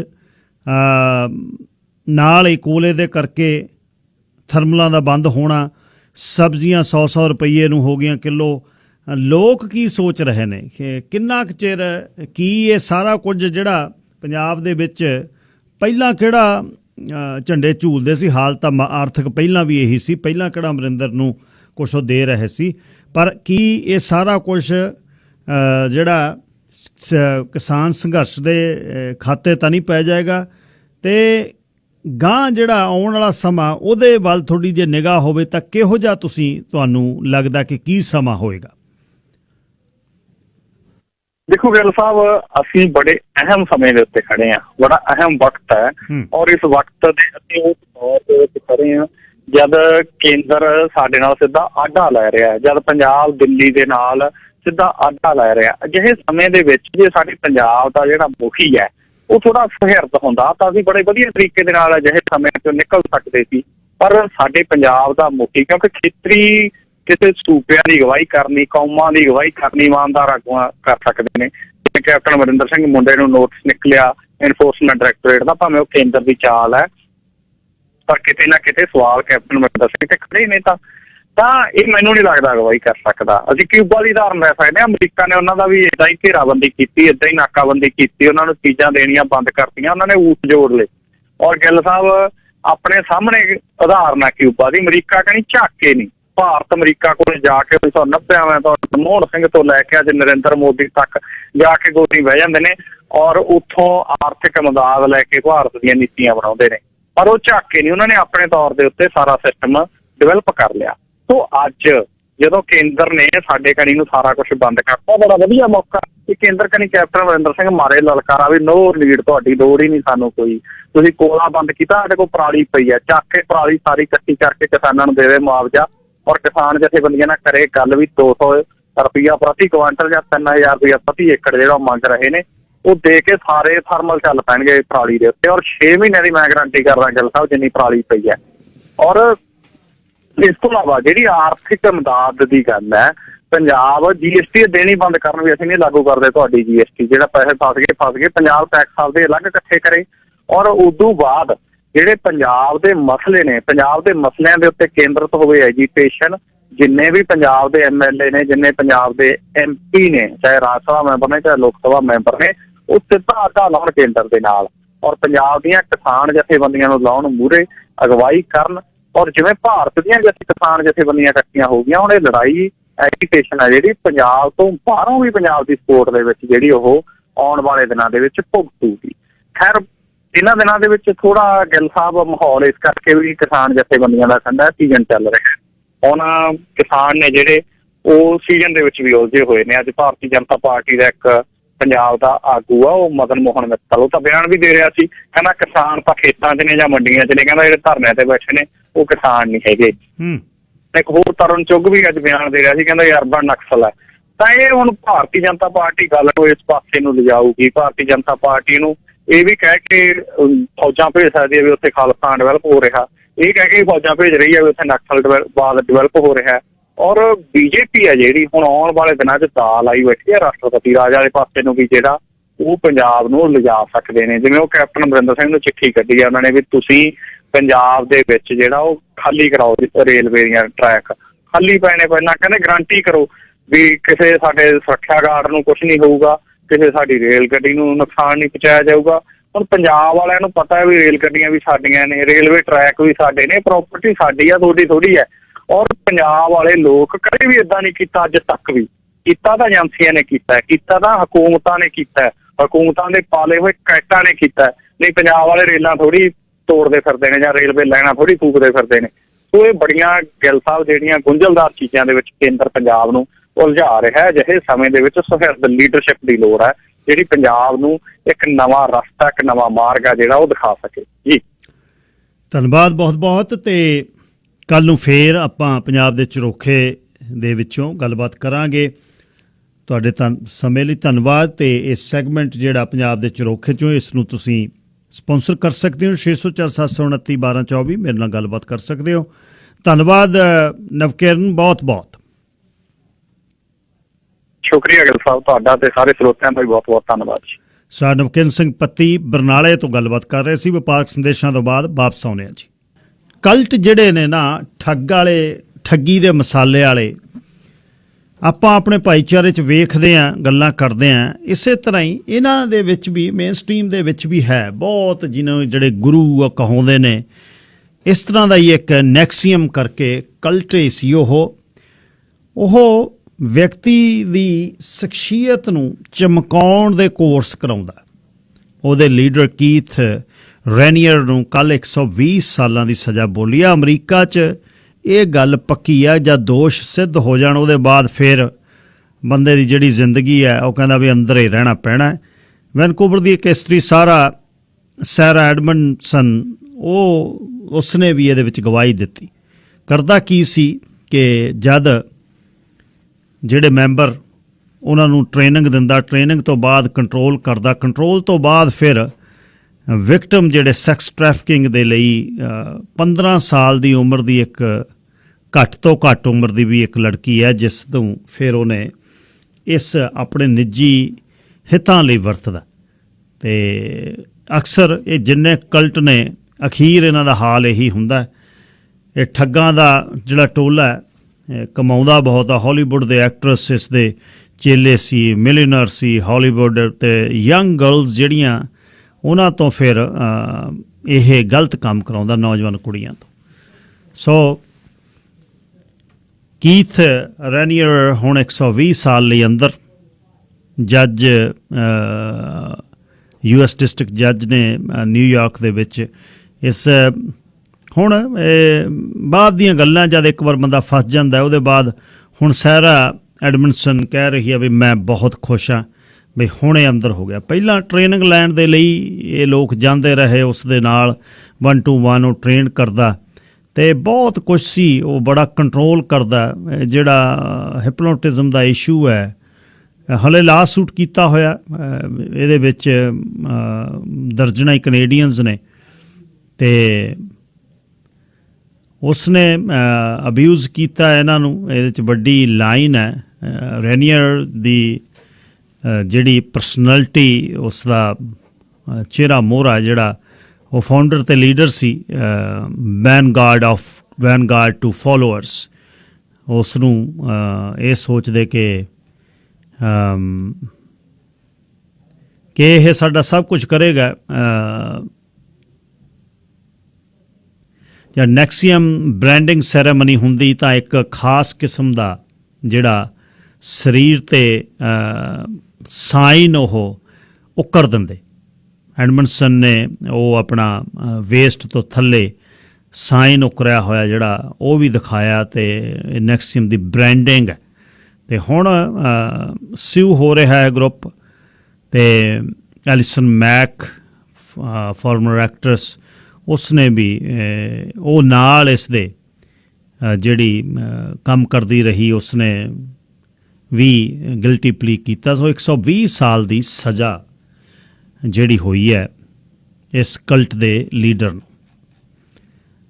ਹੁਣ ਨਿਬੜ ਗਿਆ ਕੰਮ, ਬਸ ਥੋੜ੍ਹਾ ਸਮਾਂ ਹੁੰਦਾ ਇਹ ਜਿਹੜੇ ਠੱਗੀ ਦਾ ਬਾਜ਼ਾਰ, ਪਰ ਕਿਸੇ ਦਿਨ ਇਹ ਜਿਹੜੀ ਗੱਲਬਾਤ ਹੋ ਰਹੀ ਹੈ। ਹੁਣੇ ਖਬਰਾਂ ਜਿਹੜੀਆਂ ਆ ਰਹੀਆਂ, ਓਪੀਓਇਡ ਜਿਹੜੀ ਨਸ਼ੇ ਦੇ ਨਾਲ ਵੱਧ ਜਿਹੜੀਆਂ ਦਵਾਈਆਂ ਲੋਕ ਦਰਦਾਂ ਲਈ ਲੈਂਦੇ, ਓਵਰਡੋਜ਼ ਦੇ ਨਾਲ ਮੌਤਾਂ ਹੋ ਰਹੀਆਂ ਨੇ ਬਹੁਤ ਜ਼ਿਆਦਾ। ਡਾਕਟਰ ਥਰੈਸਾ ਟੈਮ ਨੇ ਜਿਹੜੀ ਫੈਡਰਲ ਰਿਪੋਰਟ ਹੁਣੇ ਦੱਸੀ ਹੈ, ਅਤੇ ਕਿ ਮੈਂਟਲ ਹੈਲਥ ਜਿਹੜੀ ਹੈ ਉਹ ਬੜੀ ਡਿਟੀਰੀਅਰ ਹੋ ਗਈ ਪੈਰਾਡਾਇਮਿਕਸ ਦੀ ਰੈਸਟ੍ਰਿਕਸ਼ਨਸ ਕਰਕੇ। ਅਤੇ ਬਾਕੀ ਜਿਹੜੀ ਜੇ ਤੁਸੀਂ ਮਰਨ ਵਾਲਿਆਂ ਦੀ ਗੱਲ, BC ਦੇ ਵਿੱਚ ਘੱਟੋ ਘੱਟ ਪਿਛਲੇ 6 ਮਹੀਨਿਆਂ 'ਚ 100 ਬੰਦਾ ਮਰ ਰਿਹਾ ਹਰ ਮਹੀਨੇ। ਹਰ ਰੋਜ਼ 3 ਬੰਦੇ ਸਾਡੇ ਸੂਬੇ 'ਚ ਮਰ ਰਹੇ ਨੇ ਜ਼ਹਿਰੀਲੀਆਂ ਦਵਾਈਆਂ ਕਰਕੇ, ਪੈਰਾਡਾਇਮਿਕਸ ਕਰਕੇ।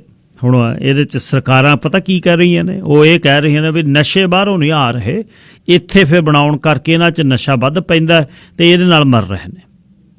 ਇਲਿਸਿਟ ਜਿਹੜੀ ਡਰੱਗ ਟੌਕਸਿਸਿਟੀ ਹੈ, ਇਹ ਵੇਖ ਲਓ ਵੀ ਜਸਟੀਫਿਕੇਸ਼ਨ ਕੀ ਹੈ। ਸੋ 100 ਓਵਰਡੋਜ਼ ਦੇ ਨਾਲ ਮਰ ਰਹੇ ਨੇ।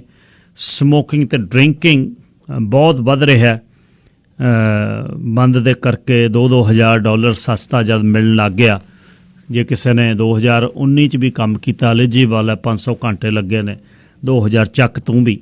ਅਤੇ ਉਹਦੇ 'ਚ ਲੋਕ ਜਿਹੜੇ ਪਹਿਲਾਂ ਕੰਮ ਨਹੀਂ ਸੀ ਕਰਦੇ, ਤੁਰਨਾ ਫਿਰਨਾ ਬੰਦ ਕਰਤਾ, ਸ਼ਰਾਬ ਅਤੇ ਸਿਗਰਟਾਂ ਨੂੰ ਚਿੰਬੜ ਗਏ। ਸੋ ਉਹਦੇ ਬਾਅਦ ਡਿਪਰੈਸ਼ਨ ਹੈ, ਕਿਉਂਕਿ ਨਿਕਲਣਾ ਨਹੀਂ ਜਦ ਘਰੋਂ, ਅਤੇ ਇਹਦੇ ਨਾਲ ਡਿਪਰੈਸ਼ਨ ਤੋਂ ਬਾਅਦ ਨਸ਼ਿਆਂ ਤੋਂ ਬਾਅਦ ਇਹ ਮੌਤਾਂ ਹੋ ਰਹੀਆਂ ਨੇ। ਡਾਕਟਰ ਥੈਰੇਸਾ ਟੈਮ ਨੇ ਹੁਣੇ ਹੀ ਜਿਹੜੀ ਇਹ ਗੱਲ ਕਹੀ ਹੈ। ਬਾਈਡਨ ਦਾ ਜਿੱਤਣਾ ਜਿਹੜਾ ਉਹ ਕੈਨੇਡਾ ਲਈ ਕੀ ਹੋਏਗਾ? ਕੈਨੇਡਾ ਦੇ ਨਾਲ ਜੋ ਬਾਈਡਨ ਦਾ ਬੜਾ ਰਿਸ਼ਤਾ ਹੈ। ਜੋ ਬਾਈਡਨ ਦੀ ਪਹਿਲੀ ਜਿਹੜੀ ਵਾਈਫ ਸੀ ਉਹ ਕੈਨੇਡਾ ਤੋਂ ਸੀ, ਉਹਦਾ ਪਰਿਵਾਰ ਕੈਨੇਡਾ ਤੋਂ ਜਾਂਦਾ ਰਹਿੰਦਾ। 1972 'ਚ ਉਸ ਦੀ ਮੌਤ ਹੋ ਗਈ ਸੀ, ਅਤੇ ਨਾਲ ਇੱਕ ਬੱਚੀ ਵੀ ਸੀ। ਅਤੇ ਜੋ ਬਾਈਡਨ ਓਬਵੀਅਸਲੀ ਡੈਮੋਕ੍ਰੈਟਸ ਨੇ ਜਿਹੜੇ ਬੜੇ ਅਲਾਈਨ ਹੁੰਦੇ ਨੇ ਲਿਬਰਲਸ ਨਾਲ, ਤਾਂ ਬੜੀ ਬਣਦੀ ਹੈ ਉਹਨਾਂ ਦੀ। ਜੋ ਬਾਈਡਨ ਦਾ ਜਿਹੜਾ ਜਿੱਤਣਾ ਬੜਾ ਚੰਗਾ ਹੋ ਸਕਦਾ। ਕੈਮੈਲਾ ਹੈਰਿਸ ਵੀ ਕੈਨੇਡਾ ਦੇ ਨਾਲ ਜੁੜੀ ਹੋਈ ਹੈ, ਉਹ ਮੌਂਟਰੀਅਲ ਦੇ ਵਿੱਚ ਰਹਿੰਦੀ ਰਹੀ, ਅਤੇ ਜਦ ਉਸ ਦੀ ਮਾਤਾ ਮੈਗਿਲ ਯੂਨੀਵਰਸਿਟੀ 'ਚ ਪ੍ਰੋਫੈਸਰ ਸੀ, ਹਾਈ ਸਕੂਲ ਮੌਂਟਰੀਅਲ ਦੇ ਵਿੱਚ ਕੈਮੈਲਾ ਹੈਰਿਸ ਨੇ ਵਾਈਸ ਪ੍ਰੈਜ਼ੀਡੈਂਟ ਦੇ ਅਹੁਦੇਦਾਰ ਨੇ ਕੀਤਾ। ਲੋਕ ਕੈਨੇਡੀਅਨਸ ਸਰਕਾਰ ਲਈ ਚੰਗਾ ਇਹ ਸ਼ਗਨ ਹੋਏਗਾ ਜੇ ਜੋ ਬਾਈਡਨ ਜਿੱਤਦਾ। ਅਤੇ ਬਾਕੀ ਲੀਡ ਹਲੇ ਹੈ ਕੁਝ ਸਟੇਟਸ ਜਿੱਥੋਂ ਪਹਿਲਾਂ ਰਿਪਬਲਿਕਨ ਜਿੱਤਦੇ ਸੀ, ਹੁਣ ਉੱਥੋਂ ਇਸ ਵਾਰ ਡੈਮੋਕਰੈਟ ਜਿੱਤ ਰਹੇ ਨੇ। ਬਾਕੀ ਪਤਾ ਲੱਗੂਗਾ ਕਿ ਕੀ ਇਹ ਜਿਹੜੀ ਪੋਲਸ ਨੇ, ਜਿਹੜੀ ਲੀਡ ਹੈ ਉਹ ਜਿੱਤ 'ਚ ਬਦਲਦੀ ਹੈ, ਇਹ ਸਮਾਂ ਦੱਸੂਗਾ। ਪਰ ਹਾਲੇ ਜੋ ਬਾਈਡਨ ਦਾ ਹੱਥ ਉੱਪਰ ਹੈ। ਬੈਂਕ ਆਫ ਕੈਨੇਡਾ ਨੇ ਉਸੇ ਤਰ੍ਹਾਂ ਹੀ ਰੇਟ ਰੱਖ ਦਿੱਤਾ ਹੈ, ਮਤਲਬ 0% ਲਾ ਲਓ, 0.25 ਹੈ, ਕੁਛ ਵੀ ਨਹੀਂ। ਇਹਦਾ ਮਤਲਬ ਇਹ ਹੈ ਸਾਡੀ ਜਿਹੜੀ ਕੰਸਟਰਕਸ਼ਨ ਇੰਡਸਟਰੀ ਆ ਜਿਹੜੀ ਸਟਰੋਂਗ ਰਹੇਗੀ ਆਉਣ ਵਾਲੇ 3 ਸਾਲ। 2023 ਤੱਕ ਹਲੇ ਹੁਣ ਤੋਂ 3 ਸਾਲਾਂ ਤੱਕ ਇੰਨਾ ਹੀ ਇੰਟਰਸਟ ਰੇਟ ਰਹਿਣਾ। ਸੋ ਇਹ ਇੱਕ ਵਧੀਆ ਇਸ ਸਮੇਂ ਦੇ ਵਿੱਚ ਤੇ 3 ਸਾਲ ਅਗਲੇ ਜਿਹੜੇ ਨੇ ਕੰਸਟਰਕਸ਼ਨ ਇੰਡਸਟਰੀ ਕਾਇਮ ਰਹੇਗੀ। ਕੰਸਟਰਕਸ਼ਨ ਇੰਡਸਟਰੀ 70% 60% ਸਾਡੇ ਪਰਿਵਾਰ ਜੁੜੇ ਹੋਏ ਨੇ। 0.25 ਮੰਨ ਲਓ ਆਲਮੋਸਟ 0% ਹੀ ਹੈ। ਬੈਂਕਾਂ ਨੇ ਆਪਣਾ ਵਿੱਚ ਪਾ ਕੇ ਉੱਪਰਲਾ ਲਾਗ ਤੇ 3% ਤੇ 3.5% ਤੇ ਇਹ ਤੁਹਾਡੀ ਬਾਇੰਗ ਹੈ, ਤੁਸੀਂ ਕਿਵੇਂ ਗੱਲ ਕਰਨੀ ਹੈ। ਕੈਨੇਡਾ ਦੀ ਇਸ ਬੈਂਕ ਨੇ ਇਹ ਕਿਹਾ ਕਿ ਇਸ ਸਾਲ ਆਰਥਿਕਤਾ ਜਿਹੜੀ 0.6% ਘਟੂਗੀ, ਸੁੰਗੜੂਗੀ ਤੇ ਅਗਲੇ ਸਾਲ 4.25% ਤੇ ਉਦੋਂ ਅਗਲੇ 2022 3.25% ਤੱਕ ਵਧੇਗੀ ਤੇ ਮਹਿੰਗਾਈ ਆ ਜਿਹੜੀ ਉਹ ਵੀ ਕੰਟਰੋਲ 'ਚ ਹੈ।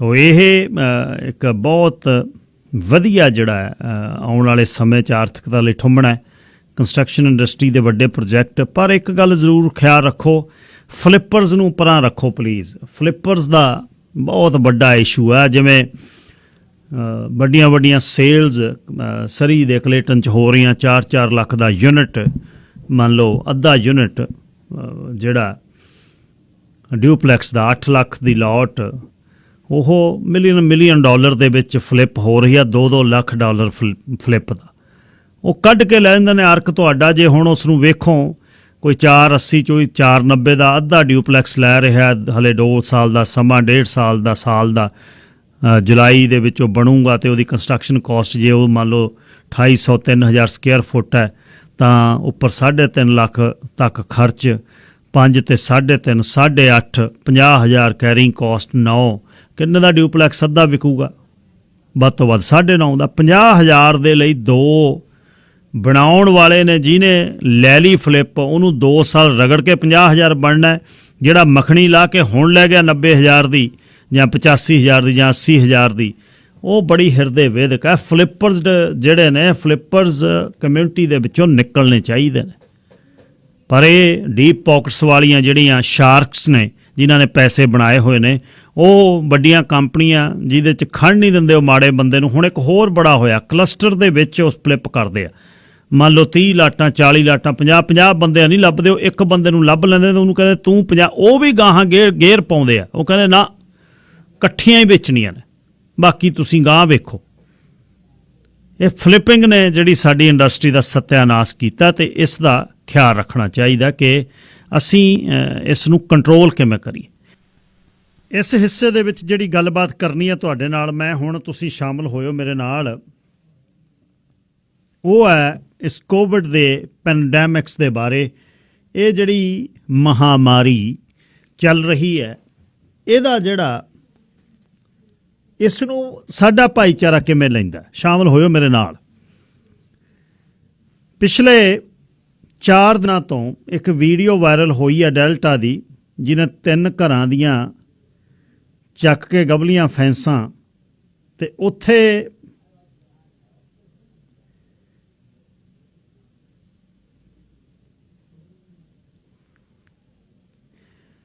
ਜਿਹੜਾ ਵਿਆਹ ਦਾ ਇੱਕ ਵੱਡਾ ਟੈਂਟ ਲਾ ਕੇ ਹੁਣ ਉਹਦੇ ਤੇ ਕਮਿਊਨਿਟੀ ਦੇ ਵਿੱਚ, ਮੇਨ ਸਟ੍ਰੀਮ ਕਮਿਊਨਿਟੀ ਦੇ ਵਿੱਚ ਲੋਕ ਜਿਹੜਾ ਕੁਝ ਲਿਖ ਰਹੇ ਨੇ, ਉਹ ਸਿਰੇ ਉਹਨਾਂ ਨੇ ਦੱਸਿਆ ਕਿ 116 ਸਟਰੀਟ ਤੇ ਨਾਰਥ ਡੈਲਟਾ ਦੇ ਵਿੱਚ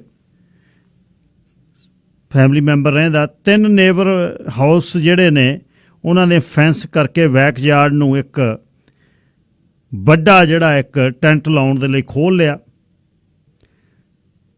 ਸੈਵਰਲ ਜਿਹੜੇ ਉਹਦੇ ਵਿੱਚੋਂ ਜਿਹੜੇ ਅੰਗਰੇਜ਼ੀ 'ਚ ਲਿਖਿਆ ਮੈਂ ਪੜ੍ਹ ਰਿਹਾ ਵੀ ਜਿਨ੍ਹਾਂ ਨੇ ਅਟੈਂਡ ਕੀਤਾ ਉਹਨਾਂ ਨੂੰ ਕੋਵਿਡ ਹੈ। ਡੈਲਟਾ ਪੁਲਿਸ ਡਿਪਾਰਟਮੈਂਟ ਨੂੰ ਵੀ ਜਿਹੜਾ ਦੇ ਵਿੱਚ ਵੀ ਇਹ ਕੋਵਿਡ ਦੀ ਗੱਲ ਉਹਨਾਂ ਨੇ ਲਿਖੀ ਆ। 39 ਅਫੀਸਰ ਜਿਹੜੇ ਸਟਿਲ ਆਈਸੋਲੇਟ ਨੇ। ਸੋ ਇਹ ਹੁਣ ਇਹ ਵੈਡਿੰਗਸ ਦੀ ਗੱਲ ਜਿਹੜੀ ਚੱਲ ਰਹੀ ਹੈ, ਇਹਦੇ ਤੇ ਮੇਅਰ ਨੇ ਸਰੀ ਦੇ ਨੇ ਵੀ ਕਿਹਾ, ਉਹ ਕਹਿੰਦਾ ਬਈ ਹੁਣ ਇਸ ਨੂੰ ਜ਼ਿੰਮੇਵਾਰੀ ਸਮਝ ਕੇ ਤੁਹਾਨੂੰ ਇਸ ਨੂੰ ਕੰਟਰੋਲ ਕਰਨਾ ਪੈਣਾ, ਰੋਕਣਾ ਪੈਣਾ ਕੋਵਿਡ-19 ਨੂੰ। ਇਹ ਜਿਹੜਾ ਵੱਡਾ ਇਸ਼ੂ ਹੈ ਤੇ ਇਹਦੇ 'ਚ ਹੁਣ ਜ਼ਿੰਮੇਵਾਰੀ ਕੀ ਹੈ? ਇੱਕ ਤਾਂ ਜ਼ਿੰਮੇਵਾਰੀ ਹੈ ਵੀ ਹੱਥ ਸਾਫ਼ ਰੱਖਣੇ, ਮੂੰਹ ਢੱਕ ਕੇ ਰੱਖਣਾ, ਉਹ ਤਾਂ ਗੱਲਾਂ ਹੈਗੀਆਂ ਅਲੱਗ, ਪਰ ਜਿੱਥੇ ਤੁਸੀਂ ਇਕੱਠ ਕਰਕੇ ਵਿਆਹ ਦੀ ਗੱਲ ਚੱਲ ਰਹੀ ਹੈ, ਵਿਆਹ ਦੀਆਂ ਸੈਲੀਬ੍ਰੇਸ਼ਨ ਚੱਲਦੀਆਂ ਨੇ, ਦੇਖੋ ਮੈਂ ਇਹਨੂੰ ਫੇਰ ਸਹੀ ਕਰਾਂ ਬਈ ਬਿਲਕੁਲ ਠੀਕ ਹੈ, ਲੋਕਾਂ ਦੇ ਮਨ ਦੀਆਂ ਗੱਲਾਂ ਨੇ, ਲੋਕ ਕਰਨਾ ਚਾਹੁੰਦੇ ਨੇ, ਲੋਕ ਖੁਸ਼ੀਆਂ ਮਨਾਉਣਾ ਚਾਹੁੰਦੇ ਨੇ ਆਪਣੇ ਬੱਚਿਆਂ ਦੀਆਂ, ਪਰ ਉਹਦੀ ਕੀਮਤ ਕੀ ਹੈ? ਜਦ ਕੱਲ੍ਹ ਨੂੰ ਤੁਹਾਡੇ ਸ਼ਹਿਰ ਦੇ ਵਿੱਚ ਇਹ ਫੈਲ ਗਿਆ, ਕੱਲ੍ਹ ਨੂੰ ਸਕੂਲ, ਜਿਵੇਂ ਹੁਣ ਸਭ ਤੋਂ ਵੱਧ ਸਰੀ, ਡੈਲਟਾ ਦੇ ਵਿੱਚ ਤੇ ਲਹਿੰਗਲੀ ਦੇ ਵਿੱਚ ਕੇਸਿਸ ਆ ਰਹੇ ਨੇ, ਤੇ ਉਹਦੇ ਬਾਅਦ ਫਿਰ ਤੁਹਾਡੇ ਸਕੂਲ ਬੰਦ ਹੋਣਗੇ, ਤੁਹਾਡੇ ਬਿਜ਼ਨਸ ਬੰਦ ਹੋਣਗੇ, ਫਿਰ ਕਿਹਦੀ ਜ਼ਿੰਮੇਵਾਰੀ ਹੈ? ਉਹਦੀ ਜ਼ਿੰਮੇਵਾਰੀ ਹੈ ਜਿਹੜੀ ਕੌਣ ਲਊਗਾ? ਫਿਰ ਮੇਅਰ ਦਾ ਕਹਿਣਾ, ਕਿਉਂਕਿ ਇਹ ਲੋਕ ਤੁਹਾਨੂੰ ਹੁਣ ਸਿੱਧਾ ਨਹੀਂ ਕਹਿ ਰਹੇ, ਪਰ ਇਹ ਕਹਿਣਾ ਜਿਹੜਾ ਮੇਅਰ ਦਾ ਅੱਜ, ਤੇ ਹੁਣ ਸਰੀ ਦੇ ਵਿੱਚ ਵੱਧ ਵਸੋਂ ਕਿਹਦੀ ਆ, ਕੌਣ ਲੋਕ ਰਹਿੰਦੇ?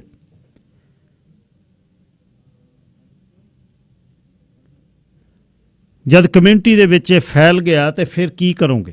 ਫੈਲਿਆ ਹੀ ਹੋਇਆ, ਹੁਣ ਕਿਹੜਾ ਕਿਤੇ ਫੈਲਿਆ ਨਹੀਂ ਹੋਇਆ, ਪੜ੍ਹ ਲਓ ਪੇਪਰਾਂ ਦੇ ਵਿੱਚ। ਹੁਣ ਮਾਸਕ ਦੀ ਗੱਲ ਚੱਲ ਰਹੀ ਹੈ ਕਿ ਪਬਲਿਕ ਦੇ ਵਿੱਚ ਮਾਸਕ ਜਿਹੜਾ ਲਾਉਣਾ ਜ਼ਰੂਰੀ ਕੀਤਾ ਜਾਵੇ ਜਾਂ ਨਹੀਂ।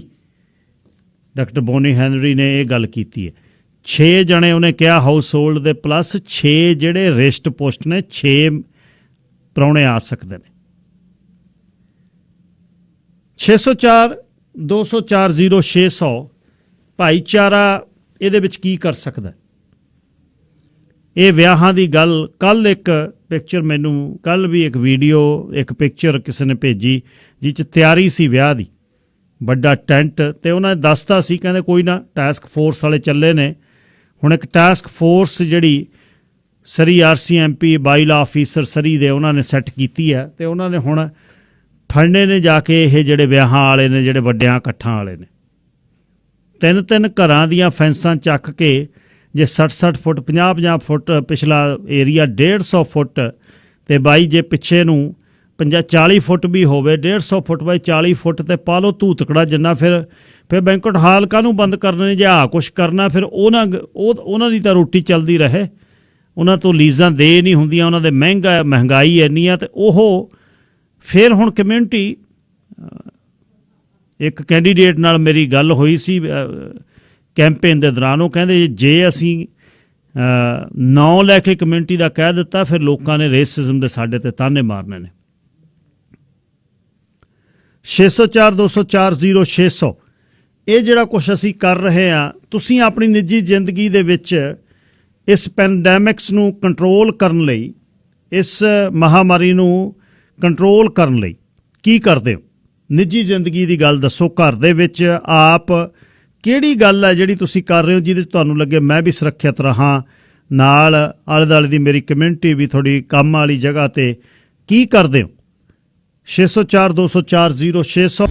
ਇਸ ਦੇ ਨਾਲ ਹੀ ਮੈਂ ਇੱਕ ਗੱਲ ਹੋਰ ਤੁਹਾਡੇ ਨਾਲ ਸਾਂਝੀ ਕਰਨੀ ਚਾਹੁੰਦਾ ਕਿ ਪਿਛਲੇ ਸਾਲ ਨਵੰਬਰ ਤੋਂ ਹੁਣ ਆਲਮੋਸਟ 1 ਸਾਲ ਹੋ ਗਿਆ, ਤੇ ਮਾਰਚ ਦੇ ਵਿੱਚ ਆਪਾਂ ਇਹਦੇ ਵਿੱਚ ਇਸ ਮਹਾਮਾਰੀ ਨੇ ਸਾਡੇ ਨੇੜੇ ਆਈ, ਤੇ ਅਸੀਂ ਇਹਦੇ 'ਤੇ ਐਕਟ ਔਰ ਰਿਐਕਟ ਕਰਨਾ ਸ਼ੁਰੂ ਕੀਤਾ। ਇਹਨਾਂ ਪਿਛਲਿਆਂ 7 ਮਹੀਨਿਆਂ ਦੇ ਵਿੱਚ, 6 ਮਹੀਨਿਆਂ ਦੇ ਵਿੱਚ ਤੁਸੀਂ ਨਿੱਜੀ ਤੌਰ 'ਤੇ ਤੁਹਾਡੀ ਜ਼ਿੰਦਗੀ ਦੇ ਵਿੱਚ ਜਾਂ ਤੁਹਾਡੇ ਵਪਾਰ ਦੇ ਵਿੱਚ ਕਿਹੜੀ ਚੀਜ਼ ਨੇ ਇਫੈਕਟ ਕੀਤਾ? ਕੰਮ ਜੇ ਕੋਈ, ਇਹ ਠੀਕ ਹੈ ਕਿ $2000 ਵੀ ਮਿਲੇ, ਕਿਸੇ ਨੂੰ 70% ਤੇ ਵੇਜਸ ਦਾ ਵੀ ਮਿਲ ਗਿਆ, ਪਰ ਕੀ ਤੁਸੀਂ ਵਪਾਰੀ ਹੋ, ਜਿਹੜੇ ਬਿਜ਼ਨਸ ਹੋ, ਜਿਹੜੇ ਜਾਂ ਕੰਮ ਕਰਨ ਵਾਲੇ ਸੀ ਜਿਹੜੇ, ਉਹ ਠੀਕ ਹੋ? ਜਾਂ ਕਿਉਂਕਿ ਨਿੱਜੀ 1 to 1 ਕਿਸੇ ਨੇ ਕੁਝ ਨਹੀਂ ਦੱਸਿਆ, ਇਹ ਤਾਂ ਗੱਲ ਚੱਲਦੀ ਆ ਕਿ ਗੌਰਮੈਂਟ ਨੇ ਬਹੁਤ ਮਦਦ ਕਰਤੀ, ਪਰ ਕੀ ਇਹ ਮਦਦ ਦੇ ਨਾਲ ਤੁਸੀਂ ਸੰਤੁਸ਼ਟ ਹੋ? ਤੁਹਾਡਾ ਜਿਹੜਾ ਬਿਜ਼ਨਸ ਵਾਲੇ ਜਿੰਨੇ ਨੇ ਸਰੀ ਦੇ ਵਿੱਚ, ਉਹਨਾਂ ਦੇ ਬਾਰੇ ਆਪਾਂ ਪਿਛਲੇ ਦਿਨੀ ਗੱਲ ਵੀ ਕੀਤੀ ਸੀ, ਜਿਹੜਾ ਘਰਾਂ ਤੋਂ ਬਿਜ਼ਨਸ ਚੱਲਦਾ ਹੈ ਉਹ ਬਹੁਤ ਅਫੈਕਟ ਕਰ ਰਿਹਾ। ਪਹਿਲਾਂ ਇਸ ਸਮੇਂ ਕਰਕੇ ਉਹਨਾਂ ਦਾ ਔਖਾ ਸਮਾਂ, ਤੇ ਉਸ ਤੋਂ ਬਾਅਦ ਅੱਗੇ ਨੈਕਸਟ ਜਿਹੜਾ ਹੋ ਰਿਹਾ ਉਹ ਇਹ ਹੋ ਰਿਹਾ ਕਿ ਜਿਹੜੇ ਅਨਲਾਇਸੈਂਸਡ, ਜਿਹੜੇ ਬਿਨਾਂ ਕਾਨੂੰਨ ਤੋਂ ਇਹ ਚੱਲਦੇ ਕੰਮ, ਬਿਨਾਂ ਲਾਅ ਤੋਂ ਚੱਲਦੇ ਕੰਮ ਨੇ ਜਿਹੜੇ, ਉਹਨਾਂ ਨੇ ਵੀ ਉਹਨਾਂ ਨੂੰ ਇੰਪੈਕਟ ਕੀਤਾ। ਤੁਹਾਡਾ ਨਿੱਜੀ ਤਜਰਬਾ ਸੜਕ ਵਾਲੇ ਜਿਹੜੇ ਜਾਂ ਟਰੱਕਰਸ ਨੇ ਜਿੰਨੇ, ਟੈਕਸੀ ਵਾਲੇ ਨੇ ਜਿੰਨੇ, ਉਬਰ ਤੋਂ ਬਾਅਦ ਇਸ ਕੋਵਿਡ ਨੇ ਕੀ ਇਫੈਕਟ ਕੀਤਾ ਤੁਹਾਡੀ? ਜੇ ਕੋਈ $200, $250, $300 ਟੈਕਸੀ ਵਾਲਾ ਕਮਾਈ ਕਰਦਾ ਸੀ, ਅੱਜ ਜੇ $80-90 ਕਮਾ ਰਿਹਾ, ਉਹਦੇ ਕੀ ਕਾਰਨ ਕੀ ਨੇ? ਕੀ ਉਬਰ ਜਾਂ ਕੋਵਿਡ? 604-204-0600 ਐਸੈਂਸ਼ੀਅਲ ਸਰਵਿਸਿਜ਼ ਦੇ ਵਿੱਚ ਜਿਹੜੇ ਟਰੱਕਰਸ ਨੇ ਜਿਨ੍ਹਾਂ ਨੇ ਇਸ ਸਮੇਂ ਦੇ ਵਿੱਚ ਆਪਣੇ ਆਪ ਨੂੰ ਰੋਕਿਆ ਨਹੀਂ, ਰੋਕ ਵੀ ਨਹੀਂ ਸੀ ਸਕਦੇ, ਜ਼ਿੰਦਗੀ ਦੇ ਵਿੱਚ ਕੁਝ ਨਾ ਕੁਝ ਤਾਂ ਤੁਹਾਨੂੰ ਕਰਨਾ ਪੈਣਾ। ਤੁਹਾਡਾ ਕੀ ਤਜਰਬਾ ਰਿਹਾ ਇਹਦੇ ਵਿੱਚ? ਇਸ ਪੈਂਡੈਮਿਕਸ ਦੇ ਵਿੱਚ ਤੁਸੀਂ ਕਿਵੇਂ ਮਹਿਸੂਸ ਕਰਦੇ ਹੋ? ਜਾਂ ਨਿੱਜੀ ਜ਼ਿੰਦਗੀ ਦੇ ਵਿੱਚ ਬਾਹਰ ਅੰਦਰ ਜਿਹੜੀਆਂ ਧਮੱਚੜ ਪੈਂਦਾ, ਤਿੰਨ ਘਰ ਇਕੱਠੇ ਹੋ ਕੇ ਜਿਹੜੀਆਂ ਪਾਰਟੀ ਕਰਦੇ ਨੇ, ਜਾਂ ਰਾਤ ਇੱਕ ਪੂਰੇ ਤਿਆਰ ਸੀ ਤੇ ਟਾਸਕ ਫੋਰਸ ਵਾਲੇ ਵੀ ਤਿਆਰ ਸੀ ਜਾਣ ਨੂੰ, ਉਹ ਕਹਿੰਦੇ ਵੀ ਕੋਈ ਨਾ ਕਰ ਲੈਣ ਦਿਓ, ਇੱਕ ਵਾਰ ਧੂਤਕੜਾ ਪਹਿਨ ਦਿਓ ਤੇ ਅਸੀਂ ਵੀ ਤਿਆਰ ਹਾਂ। ਉਹਦੇ ਬਿਨਾਂ ਇਸ ਮਹਾਮਾਰੀ ਨੇ ਤੁਹਾਨੂੰ ਕਿਵੇਂ ਪ੍ਰਭਾਵਿਤ ਕੀਤਾ? ਇਸ ਤੇ ਵੀ ਆਪਾਂ ਇਸ ਨੂੰ ਥੋੜ੍ਹਾ ਜਿਹਾ ਬਰੋਡਰ ਕਰ ਲਈਏ ਤਾਂ ਗੱਲ ਕਰ ਸਕਦੇ ਹਾਂ। 604-204-0600 604-204-0600 ਕੀ ਇਸ ਨੇ ਫਰਕ ਪਾਇਆ? ਕੀ ਭਵਿੱਖ ਦੇ ਬਾਰੇ ਤੁਸੀਂ ਸੋਚਦੇ ਹੋ ਕਿ ਕੁਛ ਇਸ ਦੇ ਨਾਲ ਤੁਸੀਂ ਆਪਣਾ ਤਰਜ਼ ਜ਼ਿੰਦਗੀ ਜਿਹੜੀ ਉਸ ਨੂੰ ਬਦਲਿਆ, ਜਾਂ ਵਪਾਰ ਬਦਲਣ ਦੀ ਗੱਲ ਹੈ, ਜਾਂ ਕੰਮ ਬਦਲਣ ਦੀ ਗੱਲ ਹੈ, ਤੇ ਤੁਹਾਡੇ ਮਨ ਦੇ ਵਿੱਚ ਹੈ ਕਿ ਇਹ ਹੁਣ ਜਿਹੜੀਆਂ ਚੇਂਜਸ ਆ ਗਈਆਂ ਇਹ ਸਦਾ ਲਈ ਰਹਿਣਗੀਆਂ, ਫੋਰਐਵਰ ਰਹਿਣਗੀਆਂ, ਇਹ ਬਦਲਣਗੀਆਂ ਨਹੀਂ? ਕੀ ਜ਼ਿੰਦਗੀ ਸਾਵੀਂ ਹੋ ਜਾਏਗੀ ਜਿਹੜੀ ਮਾਰਚ ਤੋਂ ਫਰਵਰੀ ਤੋਂ ਪਹਿਲਾਂ ਦੀ ਜ਼ਿੰਦਗੀ ਸੀ? ਤੇ ਇਸ ਤੇ ਤੁਸੀਂ ਵੀ ਗੱਲ ਕਰ ਸਕਦੇ ਹੋ। 604-204-0600 ਮੇਰ ਮੁਕੱਲਮ ਨੇ ਜਿਹੜੀ ਗੱਲ ਕਹੀ ਹੈ, ਉਹਨਾਂ ਨੇ ਨਿੱਜੀ ਤੌਰ ਤੇ ਇਹ ਗੱਲ ਕਹੀ ਕਿ ਜਿਹੜਾ ਇਹਦੇ ਤੇ ਮਨੁੱਖਤਾ ਨੂੰ ਤੇ ਬਿਜ਼ਨਸ ਨੂੰ ਹੈਵੀ ਟੋਲ ਇਹਦੇ ਤੇ ਪੇ ਕਰਨਾ ਪੈਣਾ ਜੇ ਕਮਿਊਨਿਟੀ ਨਹੀਂ ਹਟਦੀ। ਜਿਹੜੇ ਇਲੈਕਟਡ ਅਫੀਸ਼ੀਅਲਸ ਨੇ ਜਾਂ ਸ਼ਹਿਰ ਦੇ ਜਾਂ MP ਜਾਂ MLA ਨੇ ਉਹ ਤਾਂ ਸੁਨੇਹਾ ਹੀ ਦੇ ਸਕਦੇ ਨੇ, ਬਾਕੀ ਤਾਂ ਮਰਜ਼ੀ ਲੋਕਾਂ ਦੀ ਹੈ। ਜੇ ਉਹ ਆਪਣੀ ਜ਼ਿੰਮੇਵਾਰੀ ਨਹੀਂ ਸਮਝਦੇ ਤਾਂ ਫਿਰ ਇਹ ਬਹੁਤ ਔਖਾ ਹੈ। ਸ਼ਹਿਰ ਨੇ ਕੀ ਕੀਤਾ? ਸ਼ਹਿਰ ਇਹੀ ਕਰ ਸਕਦਾ, ਤੁਹਾਡੀ ਜਿਹੜੇ ਨੇ ਪ੍ਰੋਪਰਟੀ ਟੈਕਸ 90 ਦਿਨ ਅੱਗੇ ਕਰ ਸਕਦਾ ਹੈ, ਤੇ ਹੁਣ ਆ ਜੇ ਤੁਹਾਡੇ ਕੋਈ ਯੂਟਿਲਿਟੀਜ਼ ਨੇ ਉਸ ਨੂੰ ਅੱਗੇ ਕਰ ਸਕਦਾ, ਹੋਰ ਉਹ ਕੁਛ ਨਹੀਂ ਕਰ ਸਕਦੇ। ਨਿੱਜੀ ਤਜਰਬਾ ਜਿਹੜਾ ਹੈ, ਜਾਂ ਜਿਹੜਾ ਉਹ ਚਾਹੁੰਦੇ ਆ ਵੀ ਤੁਸੀਂ ਪਬਲਿਕ 'ਚ ਕਰੋ, ਮਾਸਕ ਪਾਓ ਜਾਂ ਹੱਥ ਸਾਫ਼ ਰੱਖੋ, ਕੀ ਮਾਸਕ ਵਗੈਰਾ ਪਾ ਕੇ ਤੁਸੀਂ ਕਿਸ ਤਰ੍ਹਾਂ ਮਹਿਸੂਸ ਕਰਦੇ ਹੋ? ਅਨਕੰਫਰਟੇਬਲ ਹੋ, ਕੰਫਰਟੇਬਲ ਹੋ? ਕਈ ਵਾਰ ਹੁਣ ਕੀ ਹੋ ਰਿਹਾ ਹੈ, ਕਈ ਟ੍ਰਾਂਜਿਟ ਦੇ ਵਿੱਚ ਵੀ ਲੋਕ ਮਾਸਕ ਨਹੀਂ ਪਾਉਂਦੇ, ਤੇ ਲੋਕ ਜਿਹੜੇ ਬੱਸਾਂ ਦੇ ਵਿੱਚ, ਸਕਾਈ ਟ੍ਰੇਨ ਦੇ ਵਿੱਚ ਨੇ, ਉਹ ਦੁਖੀ ਹੋ ਕੇ ਉਸ ਵੱਲ ਫਿਰ ਗਲਤ ਤਰੀਕੇ ਨਾਲ ਜਿਹੜਾ ਵਿਹਾਰ ਕਰਦੇ ਨੇ। ਪਰ ਉਹਨਾਂ ਦੀ ਕਿਸੇ ਨਾ ਕਿਸੇ ਦੀ ਕੋਈ ਮੈਡੀਕਲ ਸਿਚੁਏਸ਼ਨ ਵੀ ਅਜਿਹੀ ਹੋ ਸਕਦੀ ਹੈ, ਕੋਈ ਡਿਪਰੈਸ਼ਨ 'ਚ ਹੋ ਸਕਦਾ, ਕੋਈ ਐਂਗਜ਼ਾਇਟੀ 'ਚ ਹੋ ਸਕਦਾ, ਕਿਸੇ ਨੂੰ ਸਾਹ ਲੈਣ ਦੀ ਪ੍ਰੋਬਲਮ ਹੋ ਸਕਦੀ ਹੈ, ਤਾਂ ਇਹ ਵੀ ਖਿਆਲ ਰੱਖਣ ਦੀ ਲੋੜ ਹੈ। ਪਰ ਇਸ ਮਹਾਮਾਰੀ ਨੇ ਬਹੁਤ ਕੁਝ ਬਦਲਿਆ ਦੁਨੀਆ ਦਾ। ਜੇ ਤੁਸੀਂ ਦੇਖੋ ਸਿਸਟਮ ਜਾਂ ਵਪਾਰ, ਗਰਮੀਆਂ ਦੇ ਦਿਨਾਂ ਦੇ ਵਿੱਚ ਇਹੀ ਸਰੀ, ਇਹੀ ਡੈਲਟਾ, ਤੇ ਕੀ ਕੁਛ ਸਾਡਾ ਹੁੰਦਾ ਸੀ। ਹੁਣ ਉਹ ਮਜਬੂਰੀ ਹੈ, ਕਿਸੇ ਦੀ ਕੋਈ ਉਹਦੇ 'ਚ ਕਸੂਰ ਨਹੀਂ ਹੈ। ਵਿਆਹ ਸ਼ਾਦੀਆਂ ਦੇ ਵਿੱਚ ਆਪਾਂ ਇੱਕ ਦੂਜੇ ਦੇ ਜਾਂਦੇ ਆਉਂਦੇ, ਚਾਹੁੰਦਾ ਕਿਉਂ? ਸਾਰੇ ਅਸੀਂ ਤਾਂ ਸੋਸ਼ਲ ਹੋਣਾ ਚਾਹੁੰਦੇ ਹਾਂ, ਪਰ ਜੇ ਹੁਣ ਉਹਦੀ ਮਜਬੂਰੀ ਹੋ ਗਈ ਤਾਂ ਸਾਨੂੰ ਸਮਝਣਾ ਚਾਹੀਦਾ। ਕਬੱਡੀ ਦੇ ਮੈਚ ਹੋਣੇ ਸੀ, ਗਾਉਣ ਵਾਲਿਆਂ ਨੇ ਆਉਣਾ ਸੀ, ਸਾਡੇ ਪਬਲਿਕ ਜਿਹੜੇ ਫੰਕਸ਼ਨ ਕਮਿਊਨਿਟੀ ਦੇ ਹੁੰਦੇ ਸੀ ਉਹ ਹੋਣੇ ਸੀ, ਵਿਆਹ ਤਾਂ ਜਿਹੜੇ ਹੋਣੇ ਹੀ ਹੋਣੇ ਸੀ। 2-3 ਮਹੀਨਿਆਂ ਦੇ ਵਿੱਚ ਘੱਟੋ ਘੱਟ 500-400 ਵਿਆਹ ਹੁੰਦਾ, ਜਿਹਦੇ 'ਚ ਤੁਸੀਂ 25-30 'ਚ ਤਾਂ ਜਾਂਦੇ ਹੋ। ਪਰ ਇਹ ਹੁਣ ਜੇ ਉਹਨਾਂ ਨੇ ਬੈਂਕਟ ਹਾਲ ਬੰਦ ਕਰਾਤੇ, ਇਹ ਨਹੀਂ ਮਤਲਬ ਵੀ ਤੁਸੀਂ ਘਰਾਂ ਦੀਆਂ ਫੈਂਸਾਂ ਚੱਕ ਕੇ ਤੇ ਉੱਥੇ ਇਹ ਕਰੀ ਜਾਵੋ। 604-204-0600 ਜੇ ਇਸ 'ਤੇ ਤੁਸੀਂ ਕੋਈ ਗੱਲਬਾਤ ਕਰਨੀ ਚਾਹੋ ਤਾਂ ਲਾਈਨਾਂ ਤੁਹਾਡੇ ਲਈ ਖੁੱਲ੍ਹੀਆਂ। ਇੱਕ ਸਾਡੇ ਨੌਜਵਾਨ ਬੱਚਿਆਂ ਦੀ ਗੱਲਬਾਤ ਜਿਹੜੀ ਮੈਂ ਕੁਝ ਕਰਨੀ ਚਾਹੁੰਦਾ, ਇਹ ਹੈ ਕਿ ਐਬਸਫੋਰਡ ਦਾ ਇੱਕ ਸਾਡਾ ਨੌਜਵਾਨ 21 ਸਾਲਾਂ ਦਾ ਮੁੰਡਾ ਗੁਰਕੀਰਤ ਤੂਰ ਪੁਲਿਸ ਨੇ ਫੜਿਆ ਕਿ ਕਿਰਾਏ ਦੀ ਗੱਡੀ 'ਚ ਜਾਂਦਾ, ਉਸਨੇ ਕਿਸੇ ਤੇ ਜਿਹੜਾ ਹੈਂਡਗਨ, ਜਿਹੜੀ ਤਾਣਤੀ ਪਿਸਤੌਲ ਆ ਜਾਂ ਰਿਵਾਲਵਰ ਆ ਜਾਂ ਪਿਸਟਲ ਆ, ਇਹ ਨਹੀਂ ਪਤਾ, ਤੇ ਉਸ ਤੋਂ ਬਾਅਦ ਪਰ ਡਰਾਈਵਰ ਜਿਹੜਾ ਹੈ ਨਾਲ ਦੀ ਗੱਡੀ ਵਾਲਾ ਉਹਨੇ ਤੇਜ਼ ਕਰ ਲਈ ਗੱਡੀ, ਤੇ ਗੁਰਕੀਰਤ ਨੇ ਇਸ ਨੇ ਵੀ ਮੇਬੀ ਗੱਡੀ ਦੇ ਪਿੱਛਾ ਉਹਦਾ ਕੀਤਾ ਹੋਊਗਾ। ਗੱਡੀ ਇਹਦੀ ਬੇਕਾਬੂ ਹੋ ਗਈ, ਕਿਰਾਏ ਦੀ ਕਾਰ ਸੀ ਤੇ ਉੱਥੇ ਲੱਗੀ। ਮੁੜ ਕੇ ਫਿਰ ਪੁਲਿਸ ਨੇ ਇਸ ਨੂੰ ਫੜ ਲਿਆ। ਪਹਿਲਾਂ ਵੀ ਹੁਣ ਪਿਸਤੌਲ ਤਾਨਣ ਦਾ ਕਿਸੇ ਵੱਲ ਤੁਸੀਂ ਜਿਹੜਾ ਫਾਇਰ ਆਰਮ ਪੁਆਇੰਟ ਨਹੀਂ ਕਰ ਸਕਦੇ। ਨੰਬਰ 2 ਫਿਰ ਜਿਹੜਾ ਅਗਲਾ ਹੋਇਆ ਉਹ ਇਹ ਹੋਇਆ ਕਿ ਸੀਰੀਅਲ ਨੰਬਰ ਹਥਿਆਰ ਦਾ ਬਦਲਿਆ ਹੋਇਆ। ਤੇ ਹੁਣ 2019 ਚ ਵੀ 3 ਸਾਥੀਆਂ ਦੇ ਨਾਲ ਪੁਲਿਸ ਦੇ ਹੱਥੀਂ ਇਹ ਚੜ੍ਹਿਆ ਸੀ ਮੁੰਡਾ, ਤੇ ਕੁਝ ਨਸ਼ੀਲੇ ਪਦਾਰਥ ਵੀ ਮਿਲੇ ਸੀ ਤੇ ਸ਼ਰਤਾਂ ਨਾਲ ਜ਼ਮਾਨਤ ਤੇ ਹੈ। ਇਹ ਹੁਣ ਜਿਹੜਾ ਅੱਗੇ ਐਵਸਪੋਰਟ ਤੋਂ ਚੱਲੀ ਹੋਈ ਗੱਲ ਮਸਾਂ ਠੰਡੀ ਹੋਈ ਹੈ। ਜਵਾਕਾਂ ਦਾ ਖਿਆਲ ਰੱਖੋ, ਜਵਾਕਾਂ 'ਤੇ ਨਿਗਾਹ ਰੱਖੋ, ਇਹ ਬਹੁਤ ਜ਼ਰੂਰੀ ਹੈ। ਆਪਣਾ ਇਹ ਇੱਕ ਇਸ਼ੂ ਜਿਹੜਾ ਹੈ ਇਹ ਵੱਡਾ ਇਸ਼ੂ ਆ ਕਮਿਊਨਿਟੀ ਦੇ ਵਿੱਚ। ਅਸੀਂ ਜੇ ਜਵਾਕ ਸਾਡੇ ਨਾ ਰਾਹੀਂ ਰਹੇ ਤਾਂ ਆਪਾਂ ਕੀ ਕਰਾਂਗੇ? ਕੀ ਸਾਡੇ ਕੋਲ ਰਹੂਗਾ ਜਿਨ੍ਹਾਂ ਲਈ ਅਸੀਂ ਘਰ-ਬਾਰ ਪਿਛਲਾ ਦੇਸ਼ ਛੱਡ ਕੇ ਆਏ? ਤਾਂ ਉਸ ਤੋਂ ਬਾਅਦ ਹਾਲਾਂਕਿ ਕੰਟਰੋਲ ਹੈ ਹੁਣ।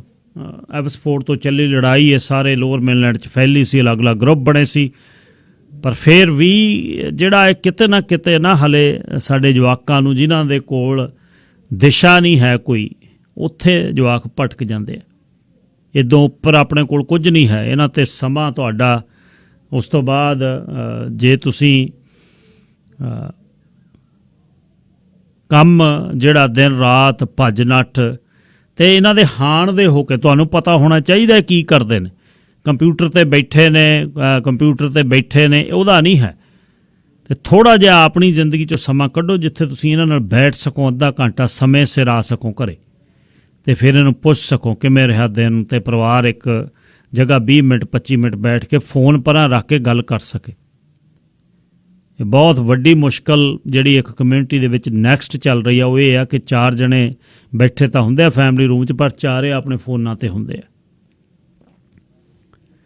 ਤੁਹਾਨੂੰ ਇੱਕ ਯਾਦ ਹੋਣਾ ਹੈ ਮੁੰਡਾ ਅਲੀ ਸ਼ੇਰ, ਮਨਮੀਤ ਅਲੀ ਸ਼ੇਰ, ਤੇ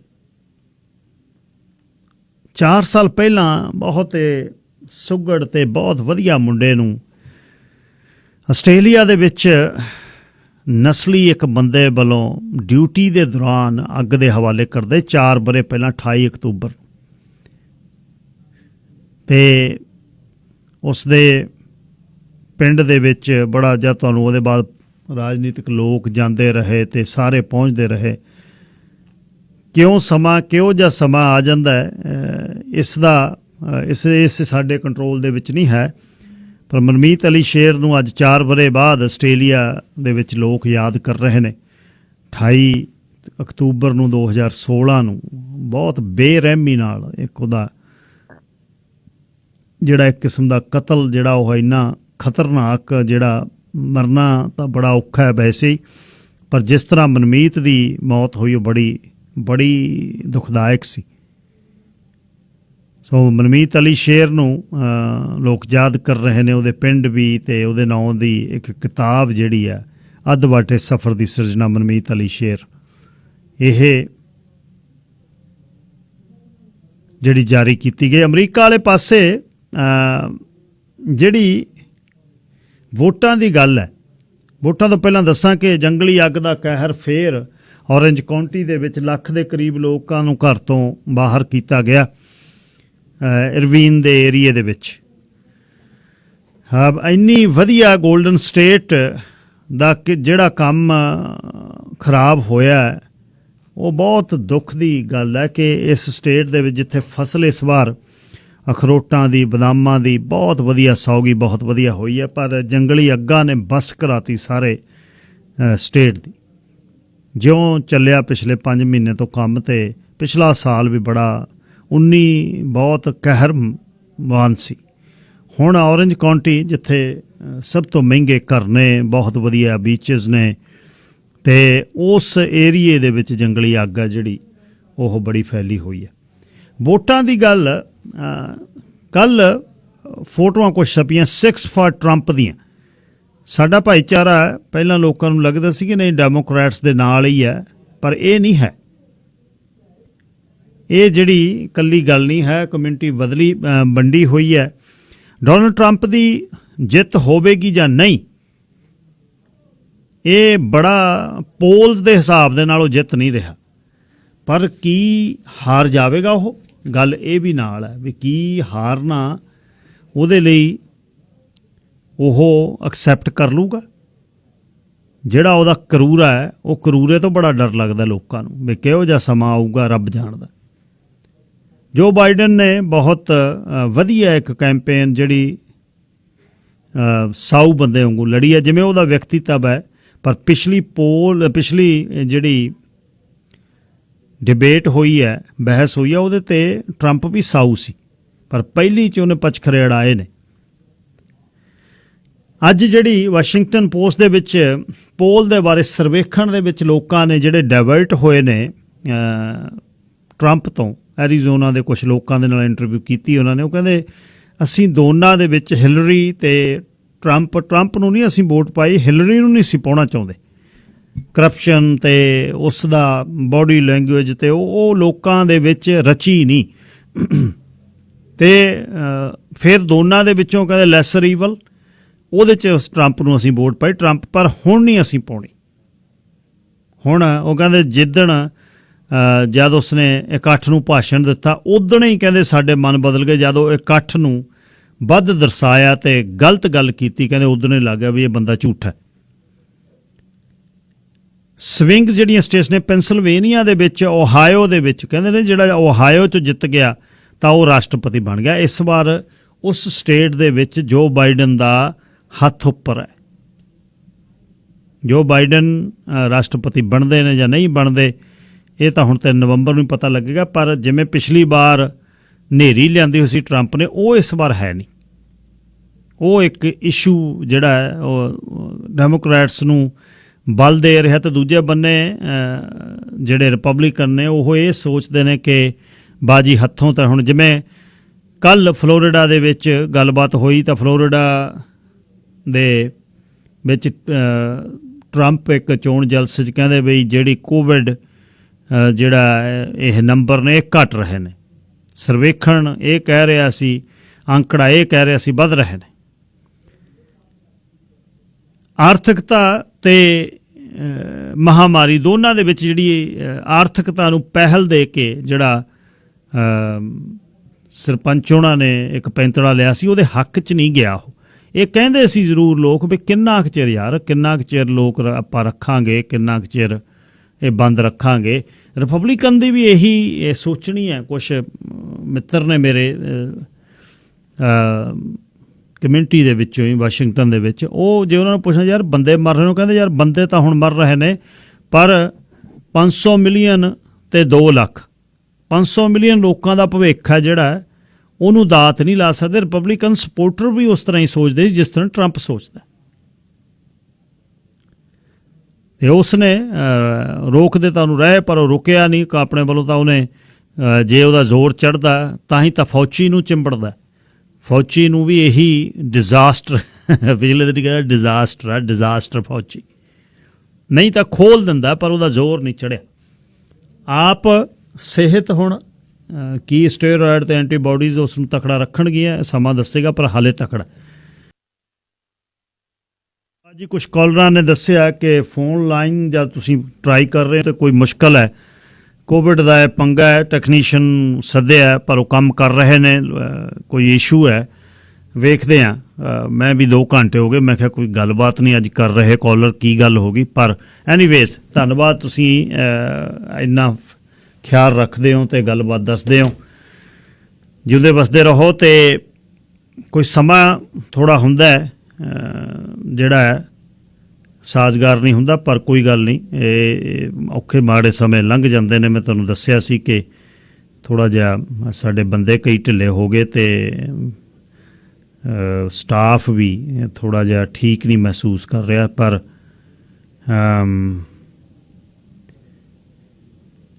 ਆਲ ਵਿਲ ਬੀ ਗੁੱਡ। ਤੇ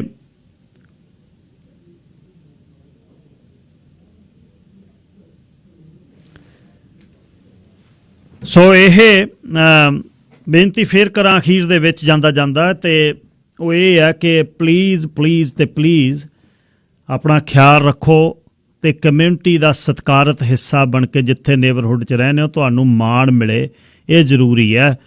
ਇਹ ਵਿਆਹਾਂ ਸ਼ਾਦੀਆਂ ਢੋਲ ਢਮੱਕੇ ਨਹੀਂ ਚੰਗੇ ਲੱਗਦੇ। ਮੈਂ ਤੁਹਾਨੂੰ ਦੱਸਿਆ ਸੀ ਵੀ ਐਤਵਾਰ ਦੀ ਰਾਤ ਨੂੰ ਵੀ ਧੂਤਕੜਾ ਪੈਂਦਾ ਸੀ ਨਿਊਟਨ 'ਚ। ਟਿੱਕੀ ਰਾਤ 10 ਵਜੇ ਤੁਸੀਂ ਕੀ ਕਰਨਾ ਚਾਹੁੰਦੇ ਹੋ, ਕੀ ਮਹਿਸੂਸ ਕਰਾਉਣਾ ਚਾਹੁੰਦੇ ਹੋ, ਇਹ ਤਾਂ ਤੁਹਾਨੂੰ ਪਤਾ ਹੋ। ਕਰਨ ਵਾਲਿਆਂ ਨੂੰ ਵੀ ਕੋਈ ਚੀਜ਼ ਦਾ ਸਮਾਂ ਹੁੰਦਾ। ਹੁਣ ਫਿਰ ਜੇ ਅਥਾਰਟੀਜ਼ ਨੇ ਨਾਂ ਲੈ ਕੇ ਕਮਿਊਨਿਟੀ ਦਾ ਕਹਿਤਾ ਤਾਂ ਫਿਰ ਸਾਨੂੰ ਲੱਗਣਾ ਕਿ ਸਾਨੂੰ ਟਾਰਗੇਟ ਕਰਤਾ ਜੀ। ਉਹ ਅਸੀਂ ਵੀ ਆਪਣੀ ਬਣਦੀ ਜਿਹੜੀ ਜ਼ਿੰਮੇਵਾਰੀ ਹੈ ਉਹ ਨਿਭਾਈਏ ਕਿ ਅਸੀਂ ਕੀ ਕਰਨਾ, ਸਾਨੂੰ ਕੀ ਕਰਨਾ ਚਾਹੀਦਾ। ਇਹ ਬਹੁਤ ਜ਼ਰੂਰੀ ਹੈ। ਇਹ ਸੈਕੰਡ ਵੇਵ ਹੈ। ਆਪਾਂ ਨੂੰ ਕਿਸੇ ਨੇ ਕੁਛ ਨਹੀਂ ਕਿਹਾ ਪਿਛਲੇ 2-3 ਮਹੀਨੇ, ਪਰ ਹੁਣ ਦੁਬਾਰਾ ਫੇਰ ਇਹ ਚੱਲ ਰਿਹਾ ਹੈ, ਨੰਬਰ ਵੱਧ ਰਹੇ ਨੇ। ਅਤੇ ਜੇ ਜਾ ਕੇ ਵੇਖੋ ਫਰੇਜ਼ਰ ਹੈਲਥ ਦੇ ਏਰੀਏ 'ਚ, ਫਰੇਜ਼ਰ ਵੈਲੀ ਦੇ ਏਰੀਏ ਦੇ ਵਿੱਚ, ਤਾਂ ਉਸ ਤੋਂ ਬਾਅਦ ਤੁਹਾਡੇ ਸ਼ਹਿਰ ਵਿੱਚ ਸਭ ਤੋਂ ਵੱਧ ਨੰਬਰ ਨੇ ਸਰੀ ਦੇ ਵਿੱਚ। ਬਾਹਰ ਜਾਂਦੇ ਹੋ, ਗਰੋਸਰੀ ਸਟੋਰਾਂ ਜਾਂਦੇ ਹੋ, ਵੀਕ ਦੀ ਹਫਤੇ ਦੀ ਗਰੋਸਰੀ ਖਰੀਦ ਕੇ ਲਿਆਓ। ਗੇੜੇ ਨਾ ਕੱਢੋ ਵੀ ਜਾਜੀ ਕੀਤਾ, ਬ੍ਰੈਡ ਲੈਣ ਚਲ ਗਏ, ਆਹ ਲੈਣ ਚਲ ਗਏ, ਉਹ ਲੈਣ ਚਲ ਗਏ। ਲੈ ਕੇ ਆਓ, ਪਰ ਘੱਟੋ ਘੱਟ 5-4 ਦਿਨ ਤਾਂ ਲੰਘਣ ਤੁਹਾਡੇ। ਤਾਂ ਜਾਂਦੇ ਹੋ ਬਿਨਾਂ ਮਾਸਕ ਤੋਂ ਵੜੋ ਨਾ ਸਟੋਰ ਦੇ ਵਿੱਚ। ਡਿਸਪੋਜ਼ੇਬਲ ਗਲਵਜ਼ ਨੇ ਜਿਹੜੇ, ਉਹ ਜੇ ਲੈ ਲਵੋ ਤਾਂ ਉਹ ਬਹੁਤ ਵਧੀਆ ਨੇ, ਪਤਲੇ ਜਿਹੜੇ ਨੇ, ਉਹਨਾਂ ਨੂੰ ਪਾ ਕੇ ਜਾਓ। ਖਿਆਲ ਰੱਖੋ ਜਵਾਕਾਂ ਨੂੰ, ਬਜ਼ੁਰਗਾਂ ਨੂੰ, ਜਿਨ੍ਹਾਂ ਨੂੰ ਆਟੋ ਇਮਿਊਨ ਕੋਈ ਡਿਜ਼ੀਜ਼ ਹੈ, ਉਹਨਾਂ ਨੂੰ ਇਸ ਇਕੱਠ ਤੋਂ ਬਾਹਰ ਰੱਖੋ। ਜਿਹੜੇ ਰਿਸਟ ਪੁਸ਼ਟ ਬੰਦੇ ਨੇ ਉਹ ਜਾ ਕੇ ਆਪਣਾ ਸਮਾਨ ਜਿਹੜਾ ਖਰੀਦ ਕੇ ਲੈ ਕੇ ਆਓ। ਇਹ ਜ਼ਰੂਰੀ ਹੈ। ਸੋ ਇਹ ਜ਼ਰੂਰੀ ਹੈ, ਇਸ ਚੀਜ਼ ਦਾ ਖਾਸ ਖਿਆਲ ਰੱਖਣਾ ਚਾਹੀਦਾ। ਕੱਲ੍ਹ ਨੂੰ ਮੁੜਦੇ ਹਾਂ ਜੀ ਫੇਰ। ਰੱਬ ਰਾਖਾ।